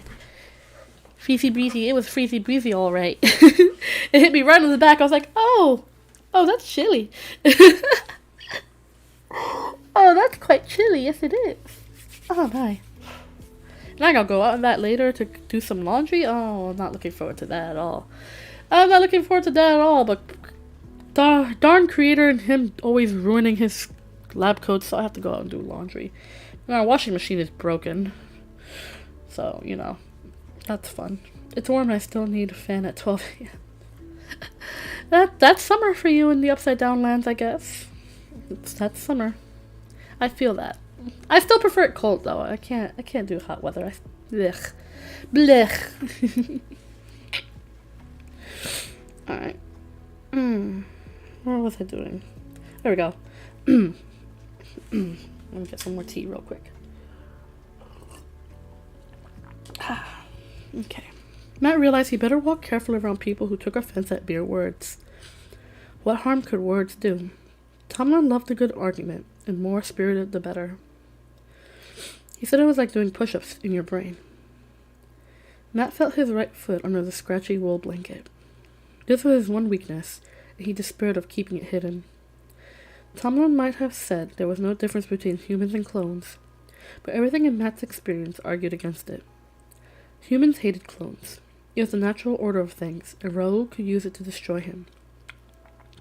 No one must ever see the tattoo that tied Matt to Dreamland, and to the vampire who lived in its castle. Vampire, thought Matt. Elpatron would have enjoyed that description. He loved to inspire fear. Matt had added a few more crumbs to the stash of information he was accumulating about this new world in which he found himself. An aristocrat was the lowest form of life, a parasite who expected honest peasants to be his slaves. A crot, the deadliest insult anyone could utter, was a simple, harmless Egypt, like the thousands who had cut grass, washed floors, and tended poppies as far back as Matt could remember. The clean word for them was zombies. Whatever they were called, Matt had thought they deserved pity, not hatred. He couldn't bring himself to think about Celia and Tomlin. Sorrow threatened to overwhelm him, and he didn't want to be caught sobbing like a baby. Instead, he thought about going to San Luis. He looked for the convent in Santa Clara right away and find Maria. The thought of Maria chewed him up immensely. Matt basked in the approval of his newfound friends. It was the most wonderful thing that had ever happened to him. The boys accepted him as though he were a real human. He felt like he'd been walking across the desert all his life, and now he had arrived at the biggest and best oasis in the world. Chapter 28, The Plankton Factory. Raoul gave the boys an inspirational talk in the morning. It was all about aristocrats and how attractive they may seem on the surface, but how vile they were really inside. No mention was made of Matt. A few of the younger boys seemed uneasy, but Chacho and Fidelito proclaimed Matt as a national hero after the keeper left. Matt was put to work the instant the talk was over. He was told to measure pills with the younger children, and his quotas was twice as theirs, to teach him the value of labor. Matt wasn't worried. When they'd reached San Luis, he'd be off to the convent faster than Fidelito can say, "It's hard, but it's fair." For breakfast, he was given only half a bowl of beans and 3 tortillas instead of 6. Chacho told each of the bigger boys to give him a spoonful of theirs, so he wound up with a full bowl anyway. At mid-morning, Raoul called out the names of the 3 who were going to San Luis and marched them to the hovercraft. "You've had it easy here," he told them. "This is a holiday camp compared to where you're going, but if you work hard and keep your record clean, you can move up to full citizenship when you reach 18. "Crot that," murmured Chacho. "That's not a good beginning. That's not a good beginning at all," said Raoul. Matt had been inside a hovercraft only once, the disastrous night when he'd been betrayed by Stephen and Amelia. This ship wasn't nearly as nice. It was full of hard plastic seats, and it smelled of sweat and mold. Raoul set them in the middle, as far from the window as possible. He gave them a bag of plastic strips to weave into sandals. "Told you we'd have to work," said Chacho under his breath. The keeper strapped them in and left without a word. The rest of the hovercraft was filled with bales of plastic sandals piled so high the boys couldn't see out the window. They couldn't move around either, because the straps were locked into place. What is it with these people, thought Matt. He couldn't seem to relax unless they had total control. The hovercraft lifted, and Fidelito announced that he always got sick on airships. "You barf on me, you've had it," snarled Chacho. Matt solved the problem by transferring the bag of plastic strips to the little boy's lap. You're a genius, said Chacho. Go ahead, Fidelito, knock yourself out. What were Stephen and Amelia doing now? Matt wondered as they flew on. Stephen was the crown prince of opium now. He'd been celebrating. His friends from school would come over, and tables would be set in the garden where El Patron used to have his birthday parties. Amelia would have her Egypt flower girls to wait on her, or perhaps they'd send them away to the fields. They weren't capable of much else. Those girls must have tried to run with their parents, Matt thought with a thrill of horror. They weren't any older than Fidelito, who had lost his battle with air sickness and was coating the plastic strips in second-hand beans and tortillas. They should have starved you at breakfast time, said Chacho. I can't help it, said Fidelito in a muffled voice. The rest of the trip, mercifully short, was spent in a cloud of sour vomit. Matt leaned one way and Chacho leaned the other in a vain attempt to escape the smell. Fortunately, the hovercraft landed soon. When the pilot saw what had happened, he unlocked the seatbelt to shove the boys out the door. Matt tumbled onto his knees on the hot sand. He sucked in air and immediately regretted it. The smell outside was even worse. It was like 1,000 fish rotting and oozing in the hot sun. Matt gave in to the inevitable and emptied his stomach. Not far away, Chacho was doing the same. I was in purgatory. Now I'm in hell, he groaned. Make it stop, sobbed Fidelito. Matt pulled himself to his feet and dragged the little boy towards the building, shimmering in the heat. All around, Matt saw blinding white and hills and crusted pools stained with crimson. Chacho stumbled after them. Matt pulled Fidelito through a doorway and slumped against the wall to recover. The air inside was cooler and slightly fresher. The room was full of bubbling tanks tended by boys who morosely fished the water with nets and who paid no attention to the newcomers. After a few moments, Matt felt strong enough to get up. His legs were rubbery and his stomach was in knots. Who's in charge? He asked. A boy pointed at a door. Matt knocked and went in. He saw a group of men dressed in the same black uniform as Raul, with the emblem of a beehive on their sleeves. There's one of those bichos, the vermin, who stink up my hovercraft, said the pilot. What's your name? Said a keeper. Matt Ortega, Matt replied. Ha, the aristocrat. Uh-oh, thought Matt. Raul must have spread the word. Well, you won't get away with your swanky ways here, said the man. We got something called the boneyard, and any troublemaker who goes through it comes out as harmless as a little lamb. The first thing he's going to do is clean my ship, said the pilot. And so Matt, along with Chacho, soon found himself scrubbing the floors and walls of the hovercraft. Lastly, and most horribly, they had to wash each slimy strip of plastic in a bucket of hot soapy water. The air didn't smell as evil as before. It's just as bad, the pilot assured them from his seat under a plastic shade. The longer you're here, the less you notice it. There's something in it that paralyzes your sense of smell. We should make Fidelito drink this, said Chacho, idly sloshing the contents of the bucket. He can't help it, said Matt. Poor Fidelito had curled up on the ground in a fit of misery. Neither boy had the heart to make him work. After they finished, the head keeper, who was called Carlos, gave them a tour of the factory.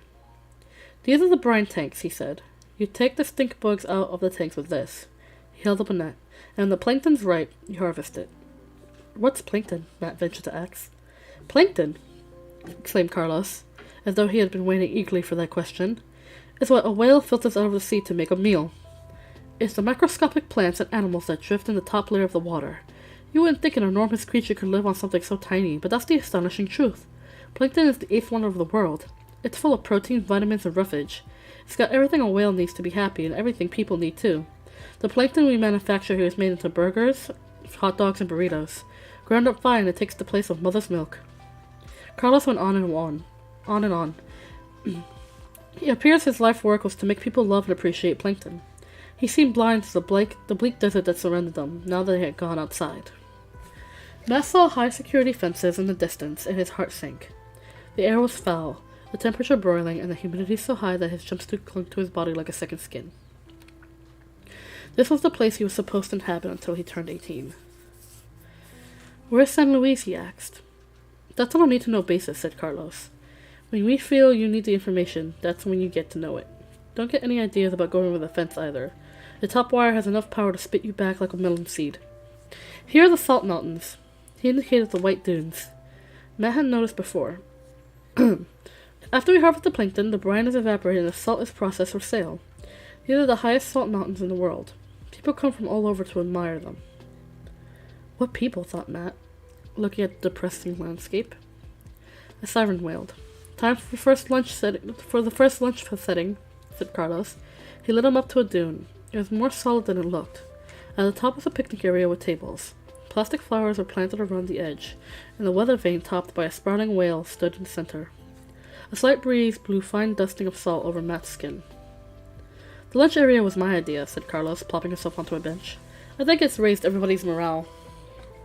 The boys, trudging up the slope with pots and dishes, didn't look especially happy. They set down their burdens and lined up between the tables like rows of soldiers. Carlos told Matt, Chacho, and Fidelito to stand at the end of the line. Excuse me. Everyone recited the 5 principles of good citizenship and the 4 attitudes leading to right mindfulness. And then a sullen, acne-scarred boy began dishing up. What is this stuff? Said Chacho, sniffing his bowl. Delicious, nutritious plankton, the boy growled. Everything a whale needs to be happy, said another, pretending to gag. They straightened up when Carlos gave him a sour look. I will not have you insulting food, the keeper said. Food is a wonderful thing. Millions of people have died because they didn't have enough, and you lucky boys get to eat your fill 3 times a day. In the old days, aristocrats feasted on roast pheasant and suckling pig, while peasants had to eat grass and tree bark. In the new Absalom, everything is shared equally. If only one person is deprived of roast pheasant and suckling pig, the rest of us should refuse to eat them. Plankton is the most delicious dish in the world when it's shared by all. No one said anything after that. Matt guessed he was the only one who actually feasted on roast pheasant and suckling pig. For the life of him, he couldn't see why plankton was supposed to taste better if everyone was stuck with it. It was sticky and crunchy at the same time, and it coated his mouth like rancid glue. From the high plateau, the guard fence was visible. Matt squinted his eyes into the blinding light, but he couldn't see much beyond it. He thought he saw a glint of water far to the west. That's the Gulf of California, said Carlos, shading his eyes as he followed Matt's gaze. Are there whales in it? Matt asked. They'd have to bring their own bathtubs, a boy said. Carlos looked sorrowful. There used to be whales. Once this whole area was covered by water. He pointed at a ridge of hills to the east. That was the coastline. Through the years, the water flowing from the Colorado River got so polluted the whales died. What happened to the Gulf? Asked Chacho. That's one of the great engineering triumphs of Atlan, Carlos said proudly. We diverted the Colorado River to an underground canal that runs into dreamland. Once the pollutants were removed, we started harvesting the Gulf for plankton. Fresh sea water comes from the south, but with harvesting and loss of river water, the Gulf has shrunk to a narrow channel. So that's where opium's water came from, Matt realized. A river so polluted that it could kill a whale. He wondered whether El Patron had known about it. Yes, probably, Matt decided. The water was free, and El Patron loved a bargain. After lunch, Matt, Chacho, and Fidelito were put to work tending the brine shrimp tanks. These stretched in a long line to the west of the central factory, with a pipeline for water running to one side. The shrimp filled up the tanks in a pulsing, squirming mass. They gobbled red algae until their bodies turned the color of blood. It was this that had stained the pools Matt had noticed when he first arrived. He found the job interesting. He liked the busy little creatures and thought their tiny bodies rippling with feathery gills were every bit as nice as flowers. He and the others sieved out insects and added water as needed. There were, unfortunately, miles of tanks and thousands of suicidal bugs. After a few hours, Matt's arms ached, his back was stiff, and his eyes burned from salt. Fidelito whimpered to himself as they trudged along. The desert stretched ahead of them without so much as a dead tree for shade. The tank seemed to be heading for the distant channel Matt had seen during lunch. It was definitely blue now, not merely a flash of light on the horizon. The water looked cool and deep. Can you swim? He asked Chacho. Where would I learn a swanking thing like that? Chacho got mean when he was tired. Matt knew that swanky meant something only an evil, rotten, spoiled aristocrat would do.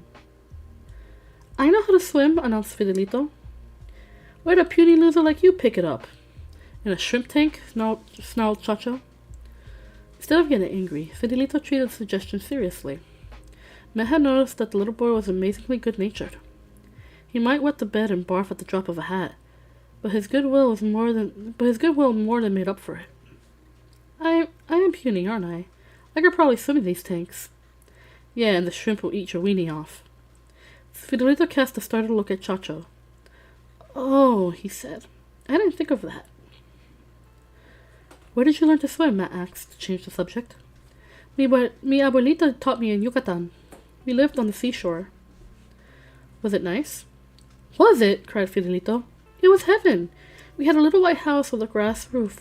My grandma sold fish at the market, and she took me out in a canoe on holidays. That's why she taught me to swim, so I wouldn't drown if I fell overboard. If it was so great, why did she run from the border? Said Chacho. There was a storm, the little boy said. It was a hurricane? Matt guessed. Yes, and the sea came and took everything away. We had to live in a refugee camp. Oh, said Chacho as though he instantly understood. We had to live in a big room with a lot of other people, and we had to do everything at the same time in the same way. There weren't any trees, and it was so ugly that mi abuelita got sick. She wouldn't eat, so they force-fed her. It is the duty of every citizen to survive and contribute to the general good, said Chacho. I've had that yelled at me a couple million times. Why wouldn't you let your grandma go back to the seashore? Asked Matt. You don't understand, said Chacho. They kept her locked up so they could help her. If they turned all the poor suckers loose, there'd be no one left to help. And then there wouldn't be any point to a crawling keeper's life. Matt was astounded. It was the craziest thing he ever heard, yet it made sense. Why else would the boys be locked up? They'd run away if someone left the door open. Is all of Aztlan like this? Of course not, said Chacho. Most of it is fine, but once you fall into the hands of the keepers, you're lost. See, we're certified losers. We don't have houses or jobs or money, so we have to be taken care of. Did you grow up in a camp? Fidelito asked Matt. It was an innocent question, but it opened the door to things Matt didn't want to talk about. Fortunately, he was saved by the arrival of Carlos in a little electric cart. It purred up so suddenly the boys didn't notice until it was almost upon them. I've been watching you for 15 minutes, said Carlos. You've been loafing. The heat was getting to Fidelito, Chacho said quickly. We thought he was going to faint. Eat salt, he told the little boy. Salt is good for everything. You should turn back now or you won't make it home before dark. He started to go off. Wait, can you take Fidelito? Said Chacho. He's really tired. Carlos stopped and backed up. Boys, boys, boys! Has anyone told you labor is shared equally among equals? If one person has to walk, everyone has to. You're not walking, Matt pointed out. Carlos's grin vanished instantly. So the aristocrat presumes to lecture us about equality, he said. The aristocrat is only a snot-faced boy who thinks he's too good for the rest of us. I am a true citizen. I've earned my privileges through hard work and obedience. No food for you tonight. Crot that, said Chacho. No food for any of you. You'll learn to obey the will of the people if it takes the next 50 years. Carlos rode off in a plume of dust and salt. I'm sorry, Fidelito, said Chacho. You didn't deserve to be lumped in with the two of us. I'm proud to be with you, the little boy cried. You're my compadres. Crot Carlos and crot the keepers. Fidelito looked so fierce with his scrawny chest thrust out and revolution blazing from every pore that both Matt and Chacho broke down with hysterical laughter. Chapter 29. Washing a Dusty Mind. I'm gonna have a sip of tea real quick. Hold on. It's a good tea, too. It's like a mix of black tea and mate. Yerba mate. It's very good. And a little bit of condensed milk in it. Tasty, tasty, tasty, tasty. Why does everyone keep calling me the aristocrat? Said Matt as they trudged back along the line of shrimp tanks. Chacho wiped the sweat from his face with the sleeve of his jumpsuit. I don't know. It's how you talk, partly, and you're always thinking. Matt thought about the education he received. He'd read a mountain of books. He listened to conversations between El Patron and the most powerful people in the world. You're like... I don't know how to put it. My grandfather. Your manners, I mean. You don't gobble your food or spit on the floor. I've never heard you swear. It's okay, but it's different. Matt felt cold. He always copied El Patron, who was, of course, 100 years behind the times. El me cae bien. I think he's cool, said Fidelito. Of course he's cool, it's only... Chacho turned to Matt. Well, you seem used to better things. The rest of us will burn in the dirt, and we know we'll never get out of this. We're in this place together, Matt pointed at the hot desert. Yeah, welcome to Hell's baby brother, said Chacho, scuffing puffs of salt with his feet. Dinner that night was plankton patties and boiled seaweed. Matt didn't mind fasting, but he felt sorry for Fidelito. The little boy was so skinny, it didn't seem like he could survive missing a meal. Chacho solved the problem by staring at a nervous-looking kid until he managed to get half of his food. Chacho would come on like a werewolf when he wanted to. Eat, he told Fidelito. I don't want food if you can't have any, the little boy protested. Test it for me. I want to know if it's poison. So Fidelito choked the patty down. As in the first camp, a keeper arrived to give them an inspirational bedtime story. This one's name was Jorge. They all melted together in Matt's mind. Raul, Carlos, and Jorge. They all wore black uniforms with beehives on the sleeves, and they were all idiots. Jorge's story was called, Why Minds Gather Like Dust. My minds gather dust like old rooms. If we work all day in the hot sun, said Jorge, what happens to our bodies? He waited expectantly like Raul had. We get dirty, a boy said. That's right, said the keeper, beaming. Our faces get dirty, our hands get dirty, our whole bodies get dirty. Then what do we do? Take a bath, said another boy. He seemed used to the drill. Yes, we clean off that old muck, and then it feels good again. It's good to be clean. It's good to be clean, said all the boys except for Matt, Chacho, and Fidelito. They'd been taken by surprise. Let's back up so our new brothers can learn with the rest of us. It's good, said Jorge. It's good to be clean. It's good to be clean, said everyone, including Matt, Chacho, and Fidelito. Our minds and our works may also collect dust and need washing, said the keeper went on. For example, a door that's always being opened and closed doesn't stick because the hinges never get rusty. Work is the same way. If you don't loaf, and Jorge looked straight at Matt, Chacho, and Fidelito, you form good habits. Your work never gets rusty. Wait a minute, thought Matt. Celia's kitchen door was in constant use, but it swelled up on damp days and you had to use force to open it with your shoulder. Tomlin got so irritated that he put his fist right through the wood. Then it had to be replaced, and the door worked a lot better afterwards. Matt thought these things, but he didn't say them. He didn't want to miss another meal. So if we work steadily and don't loaf, said Jorge, our work doesn't have time to get dirty, but our minds can fill up with dust and germs too. Can anyone tell me how we keep our minds clean? Chacha snickered and Matt poked him with his elbow. The last thing they need right now was a wise crack. Several boys raised their hands, but the keeper ignored them. I think one of our new brothers can answer that. What about you, Matt? Instantly, everyone's eyes turned to Matt. He felt like he'd been caught in the crossbeams of El Patron's security lights. Me? He stammered. But I just got here. But you have so many ideas, Jorge purred. Surely you wouldn't mind sharing them with us. Matt's thoughts raced through the argument the keeper had already presented. Isn't keeping your mind clean like keeping the rust off door hinges? If you use your brain all the time, you won't have time to collect germs. Matt thought it was a brilliant answer, considering the question had been thrown at him out of the blue. But it was the wrong answer. He saw the other boys tense and Jorge's mouth quivered on the edge of a smile. He'd been set up. Diseased opinions not suited to the good of the people have to be cleaned out with self-criticism, said Jorge triumphantly. Would anyone like to show Matt how it's done? Me, shouted several boys, waving their arms in the air. The keeper picked one with really spectacular acne covering his neck and ears. All the boys had bad skin, but this one took the prize. He even had zits nestling in his hair.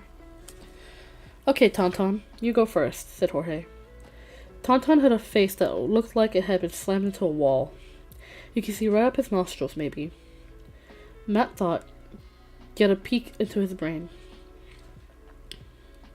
I thought about stealing food this morning, said Tauntaun eagerly. The cook left it unguarded for a minute and I wanted to take a pancake, but I didn't. So you harbored thoughts contradictory to the general good of the people, said Jorge. Yes.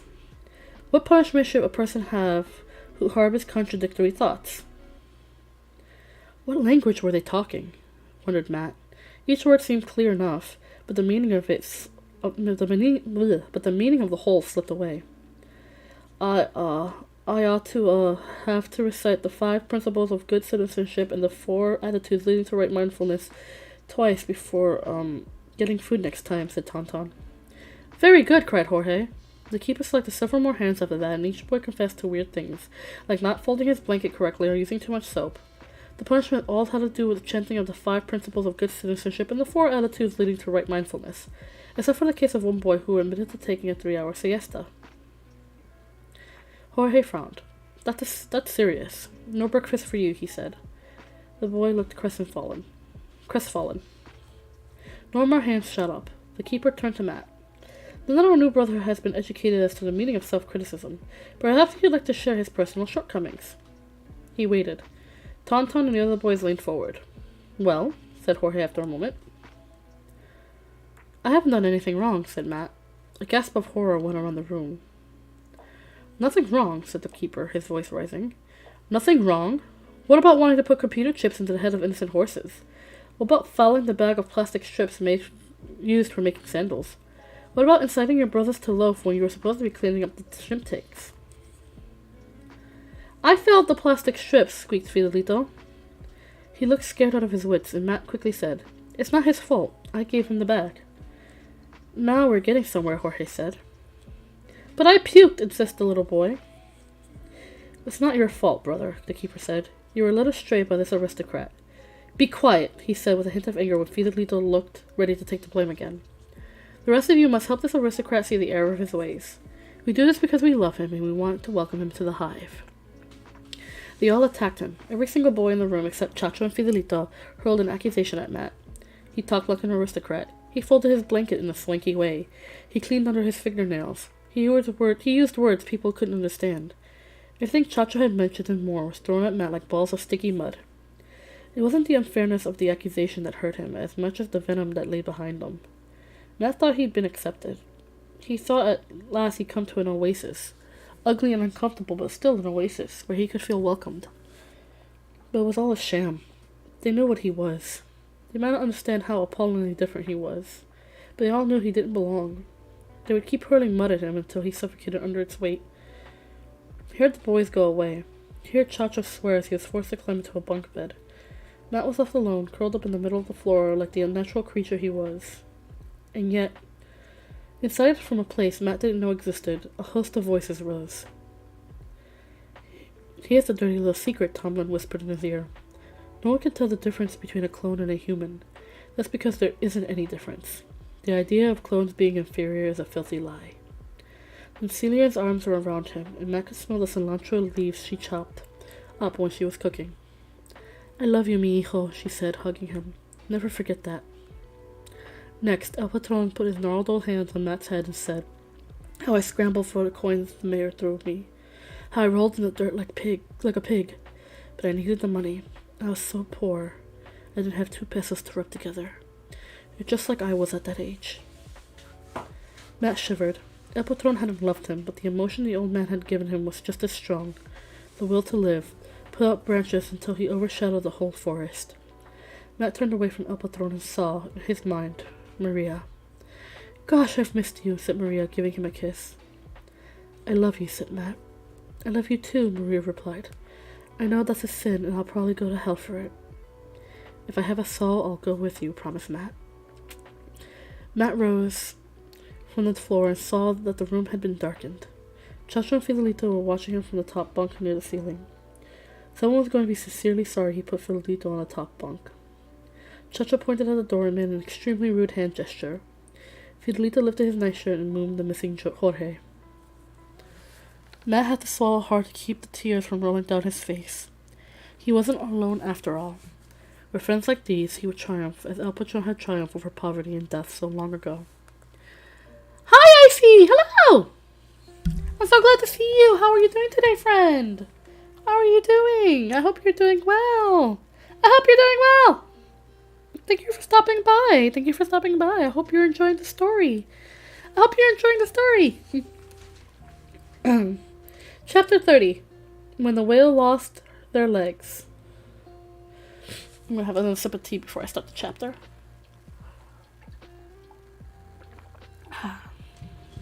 One thing was certainly true. Something did paralyze your sense of smell in this place, because Matt no longer noticed the foul air. The food tasted better too. Not good, but not totally disgusting either. Day after day, he, Chacho, and Fidelito walked the long row of shrimp tanks and cleaned up bugs. You're gonna cause chaos while I'm distracted? I'm still looking at the chat while I'm reading. Go ahead, Icy! Cause chaos! Cause chaos! Just don't go overboard now. But I'm still keeping an eye on you. I said nothing? Sure. Sure you said nothing.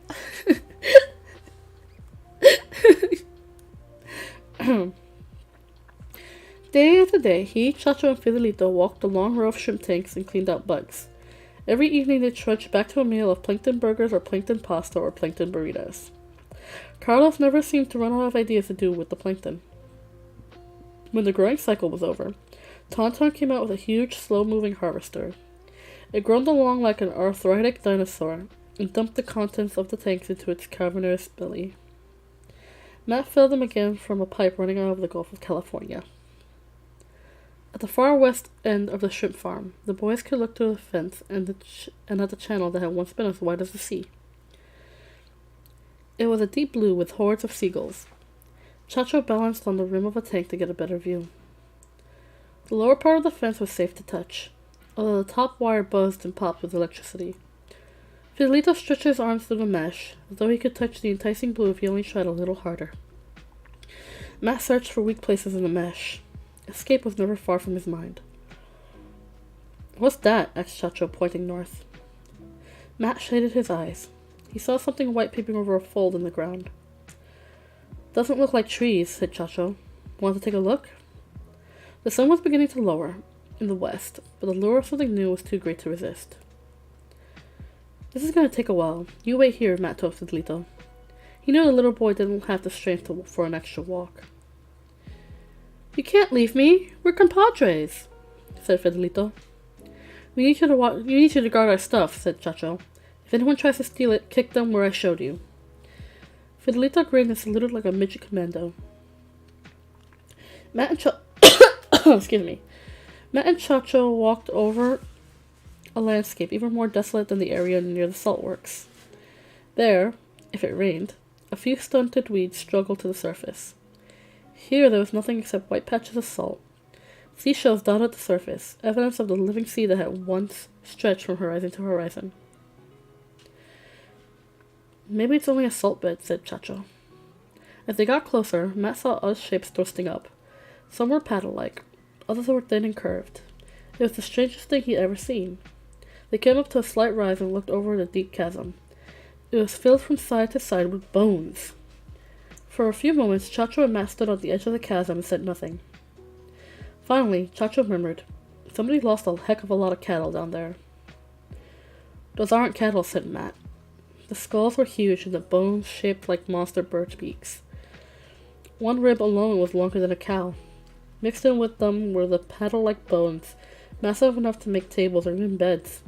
So many skeletons were jumbled together. Matt couldn't begin to count them. He guessed there were hundreds. Thousands. "Isn't that a human skull?" said Chacho. Matt squinted at the shadow part way and saw what Chacho was pointing at. "Think about it," the big boy said. "If someone fell in there, he'd never get out." Matt thought about it. He had been about to explore the pit, stepping from bone to bone like climbing down a large tree. Now he saw that the whole pit was delicately balanced. Put one foot in the wrong place and the whole structure would collapse.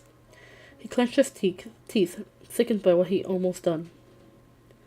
"We better go back," said Chacho. "We don't want Fidelito poking around here."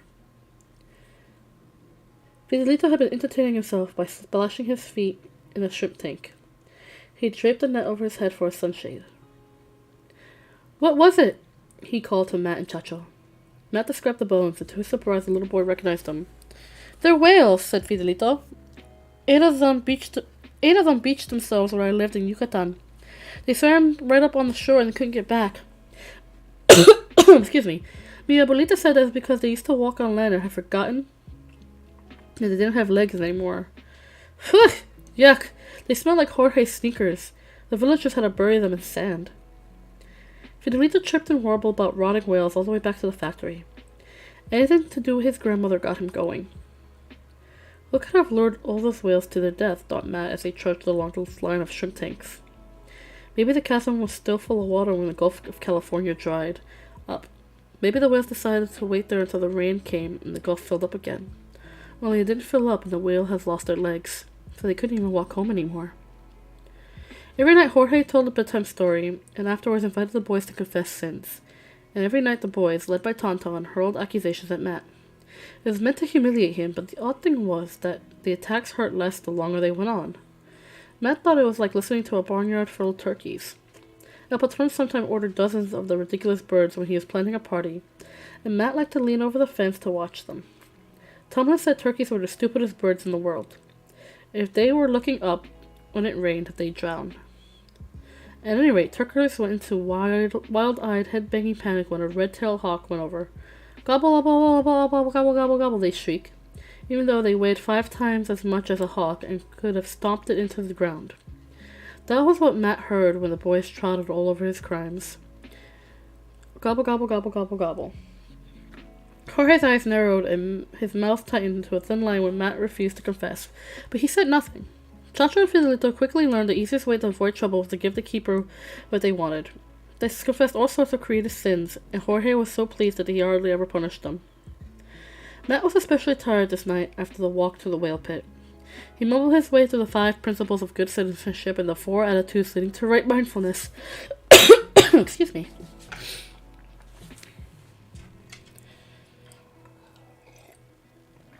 Me trying to find other words like revolution so I could chaos more chaos. I love it, I love the chaos in the chat. Thank you for the chaos. He barely heard Jorge's story. It was something about how you need all 10 fingers to play a piano. The fingers had to support one another and try not to show off by being individualists. Fidelito admitted to gagging over the plankton milkshakes, and Chacha said he used bad words when the wake-up bell went off. The keeper smiled and turned to Matt, but Matt remained silent. He knew he was being stupid. All he had to do was confess to something small. But he couldn't force himself to grovel in front of Jorge. I see our aristocrat needs further education, said the keeper. His gaze passed over the assembled boys, and all at once the atmosphere changed in the room. Everyone stared down at the floor, and no one put his hands up. Matt roused himself out of the stupor long enough to notice. You! Barked Jorge so suddenly that several boys flinched. He pointed at Tauntaun. Me? Squeaked Tauntaun, as though he couldn't believe it. You stole a hollow game from the keeper's room. We found it under a pile of rags in the kitchen. Cleaning the keeper's room is a privilege, yelled Jorge. It is earned through obedience and good behavior, but you failed in your duties. What should be done with a boy who sneaks around and takes things that others don't have? The keepers have things that others don't have, thought Matt. He didn't say it out loud. He should work extra hard, a boy guessed. No, shouted Jorge. Maybe he can apologize? Someone else faltered. Haven't you learned anything? The keeper bellowed. Worker bees must think of the whole hive. If they gather nectar for themselves and don't bring anything home, the hive will starve when the cold weather comes. That's not what workers do. It's how drones behave. They steal from others. When winter comes, what happens to the drones? The good bees kill them, said a boy almost as small as Fidelito. Wait a minute, thought Matt. That's right. The good bees sting the evil drones to death. But we don't want to go quite that far, said Jorge. Matt let out a breath he'd been holding. In opium, murder was a casual thing. He didn't know what the rules were here. By now, Tauntaun was reduced to absolute terror. Tears and snot ran down the boy's unlovely face. Matt was surprised to feel sorry for him. Tauntaun was a slimy suck-up who deserved who deserved whatever was coming. Assume the position, said Jorge. Tauntaun stumbled to a wall. He leaned against it with his arms stretched out before him and his hands flat against the wall. He spread his legs. Remember, if you move, it will be worse for you, said Tauntaun nodded. The keeper unlocked a small storage closet and selected a cane. Matt could see they were of all sizes. Jorge took his time making the decision. Tauntaun whimpered softly. Finally, the keeper brought out a cane about the thickness of his thumb. He thwacked it against the bed to test its strength. Otherwise, the room was perfectly silent except for Tauntaun's snuffles. Jorge paced back and forth. He seemed to be deciding what part of Tauntaun to hit. The boy's arms and legs were trembling so hard it seemed like he'd fall over before he laid a hand on him. Matt could hardly believe what was happening. It was so cruel, so pointless. Tauntaun had shown himself eager to obey. He humbled himself whenever the keepers asked, but maybe that was the point. El Patron said easy targets were opportunities to frighten enemies you weren't ready to tackle just yet. That's me, Matt thought. I'm the enemy Jorge wants to frighten. The keeper suddenly broke off his pacing and hurled himself across the room. At the very last instant, Tauntaun panicked and ran. Jorge was on him at once, flailing away, hitting anything he could reach. He struck again and again till blood flew off the cane. Fidelito scrambled over to bury his face into Matt's chest. Finally, the keeper stopped back, panting and pointing at the boys cowering near the door. Take him to the infirmary, he ordered. The boys scurried to obey. They dragged Tauntaun, limp as a rag, from the room. Jorge propped the cane against the bed and wiped his face with a towel. No one moved or spoke. Everyone looked too terrified to even breathe. After a moment, Jorge looked up with the kindly expression of a beloved teacher. The fury had drained from his face as completely as it had once drained from Tom's face, and the change was even more frightening than rage. I think our young aristocrat has understood the lesson, he said gently.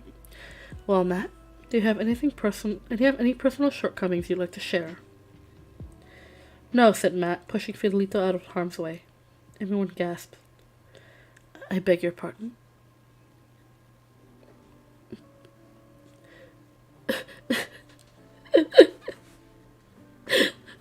I love your choice of words, Icy. I love your choice of chaotic words, Icy. It's amazing. I love it. I love it so much.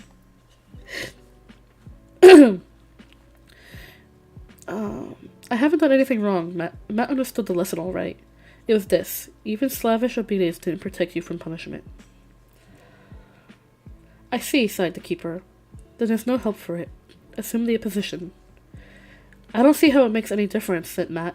You beat up Tauntaun when he was lying on the floor. Do it. It makes things easier. Someone dared to whisper. Jorge whirled around but didn't catch who spoke. Matt stood with his arms crossed. Inside he was quaking with fear, but outside he gave the keeper as cold and imperious a look as El Patron had ever mustered to terrify an underling. Some boys, said Jorge in a thin, almost wheedling voice that sent chills down Matt's back. Some boys have to learn the hard way. They have to be broken and mended and broken again until they learn what to do what they're told. It may be simple, like sweeping a floor, but they do it eagerly to keep it from being broken again. And they'll do it forever for as long as they live. In other words, you want to turn me into a zombie, said Matt. No! Several voices cried out. How dare you accuse me of that? Jorge reached for the cane. I'll confess for him, I'll do it, shrieked Fidelito, running to the center of the room. He dropped the soap in the shower and didn't pick it up again. He threw away a porridge because there was a stink bug in it. Fidelito, you idiot. Groaned Chacho. He did those things, honest, cried the little boy. Jorge looked from Fidelito to Matt with an interested look in his eyes. Go sit down, Matt said in a low voice. Stop, shouted the keeper. I see you have a social contamination of the worst order here. The aristocrat has turned this boy into his lackey. And thus, it is the lackey who should be punished. A beating would kill him, said Matt. No one is too little to learn the value of education, Jorge said. Why, even child kings used to be thrashed until they learned not to cry at public meetings, as young as 6 months of age. He's got me, thought Matt. No matter how much he wanted to resist Jorge's authority, he couldn't do it at the little boy's expense. Very well, I confess, said Matt. I dropped the soap in the shower and didn't pick it up again. I threw it on the porch because there was a stink bug in it. And, the keeper said pleasantly, I peed in the ship tank. Don't ask me which one, I don't remember. And I left the water running in the kitchen sink. Assume the position. Matt did so, hating himself, but hating the keeper even more. He kept a stony silence as Jorge pranced around, trying to work on Matt's nerves. He didn't scream, although he wanted to very much when the man hurled himself across the room and struck him with a force that made him almost pass out with pain. He straightened up and endured another 6 blows, another blow, and another. After 6 blows, Jorge decided he'd done enough. Or, more likely, the keeper had exhausted his strength on beating up Tauntaun. Matt figured he'd been lucky, but he didn't doubt that more agony was down the road. Jorge wasn't going to give up that easily. Matt staggered to a bunk and collapsed. He was barely aware of Jorge's departure, but the instant the doors closed, the boys scrambled off to their bed and clustered around Matt. You were great, they cried. Jorge's such a loser, said a tall, skinny boy named Flaco. A loser? Said Matt weakly. I'm the one who gave up. Chale, no way, said Flaco. Jorge crossed the line tonight. If news of this gets back to the keeper's headquarters, he's history. No one's going to tell them, said Chacha scornfully. This place might as well be on the moon. Soon I'll be old enough to leave, said Flaco. I'll go to the headquarters then and tell them. I'm not holding my breath, waiting, Chacha said. Anyhow, you were muy bravo to take the beating for Fidelito, Flaco told Matt. We thought you were a wussy aristocrat, but you're really one of us. I kept telling you that, Fidelito piped up. Then everyone started arguing about whether they discovered Matt wasn't a wussy aristocrat and whether they knew he was muy gente, a great guy. Matt let the warm tide of their approval flow around him. He was dizzy with pain, but it was worth it if the others liked him. Hey, we've got to get him fixed up, Flaco said. The boys checked the hallway to be sure it was clear, and then they carried Matt to the infirmary, where Tauntaun was already sound asleep. A pockmarked boy in a green uniform dressed Matt's wound and measured 3 drops of liquid into a spoon. That's laudanum, Matt realized as his eyes caught the label on the bottom. He fought against taking the medicine. He didn't want to turn to a zombie like Felicia or die like Pert for a while, but he was too exhausted to resist for long. If he died, Matt wondered as he drifted off into a drug-induced haze, would he meet Furball in whatever afterlife non-humans inhabited? And would the dog sink his teeth into Matt's ankle for taking him away from Maria? And I think I'm gonna call it here. Jesus. I see. You had some fun in the chat, didn't you? Nothing happened? Okay. If you say so. If you say so. But I'm gonna call it here because I'm getting tired. And it's about that time anyway. But thank you all so much for coming here. I see. Thank you so much for causing chaos in the chat. But yeah, so I'm gonna be taking a break and we'll be back on it. I'll be taking a break on tomorrow and Thursday. Oh, hi, Bubby. Hi, Bubby. You decided to come say hi to everybody. Buddy, you. Okay, I gotta move my teeth because now he's decided to walk all over the table and he's gonna sit on. Okay, I need you to come over here. Come over here, buddy. Yeah, that's a good boy. Yep, rub against the mic. Tell everybody I said hi. Tell everybody you said hi, right? Just rub. He's rubbing up against the mic because he's like, hi. He's like saying hi, right? He's saying hi to everybody. You just want to say hi to everybody, or you just want my attention? Maybe both. I don't know. He's sorry if you hear him rubbing up against the mic. Also, good book. Yes, The House of the Scorpion by Nancy Farmer. It is such a good story. It is a very good story. I quite love it. It's one of my favorites. And I'm glad you're enjoying it. I'm really glad you're enjoying it. We will be continuing, if not finishing it, next week. Because we're getting very close to the end. We're getting pretty close to the end, so maybe we'll be able to finish it next week. Which will be great, because I want to start other stories. I have a whole bunch of other stories I want to start. So, tomorrow I'm going to be taking off, as I always do. It's Wednesday. I never stream on Wednesdays. So, we'll be back again on Thursday to continue the Undertale genocide route. Am I looking forward to it? No! But we're going to do it anyway. Because I think we reached our kill quota for the Snowden area. So now we gotta fight Papyrus, which I'm not looking forward to, but you know, it is what it is.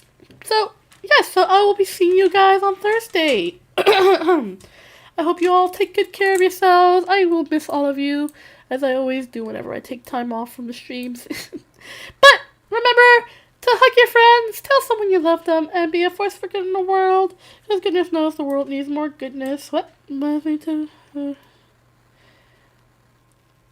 This Papyrus fight is gonna be sad, Icy. I'm gonna cry. I love Papyrus so much. He's one of my favorite characters in Undertale because he's just a goofy guy. He's just a goofy dude. I love him. I'm gonna be so sad. If I start crying on stream, no one make fun of me because I'm gonna be legitimately sad. Anywho, I will be seeing you guys. I'll be seeing you guys. He believes in you until you're just I know! Icy! Stop it! You're gonna make me cry! You're gonna make me cry! Remember, hug your friends, tell someone you love them, and be a force for good in the world, because goodness knows the world needs no goodness. I love you all so very much, and I will be seeing you guys. I'll be seeing you guys Thursday for the Undertale stream. I love you all. I'll see you guys. I'll miss you guys. Bye!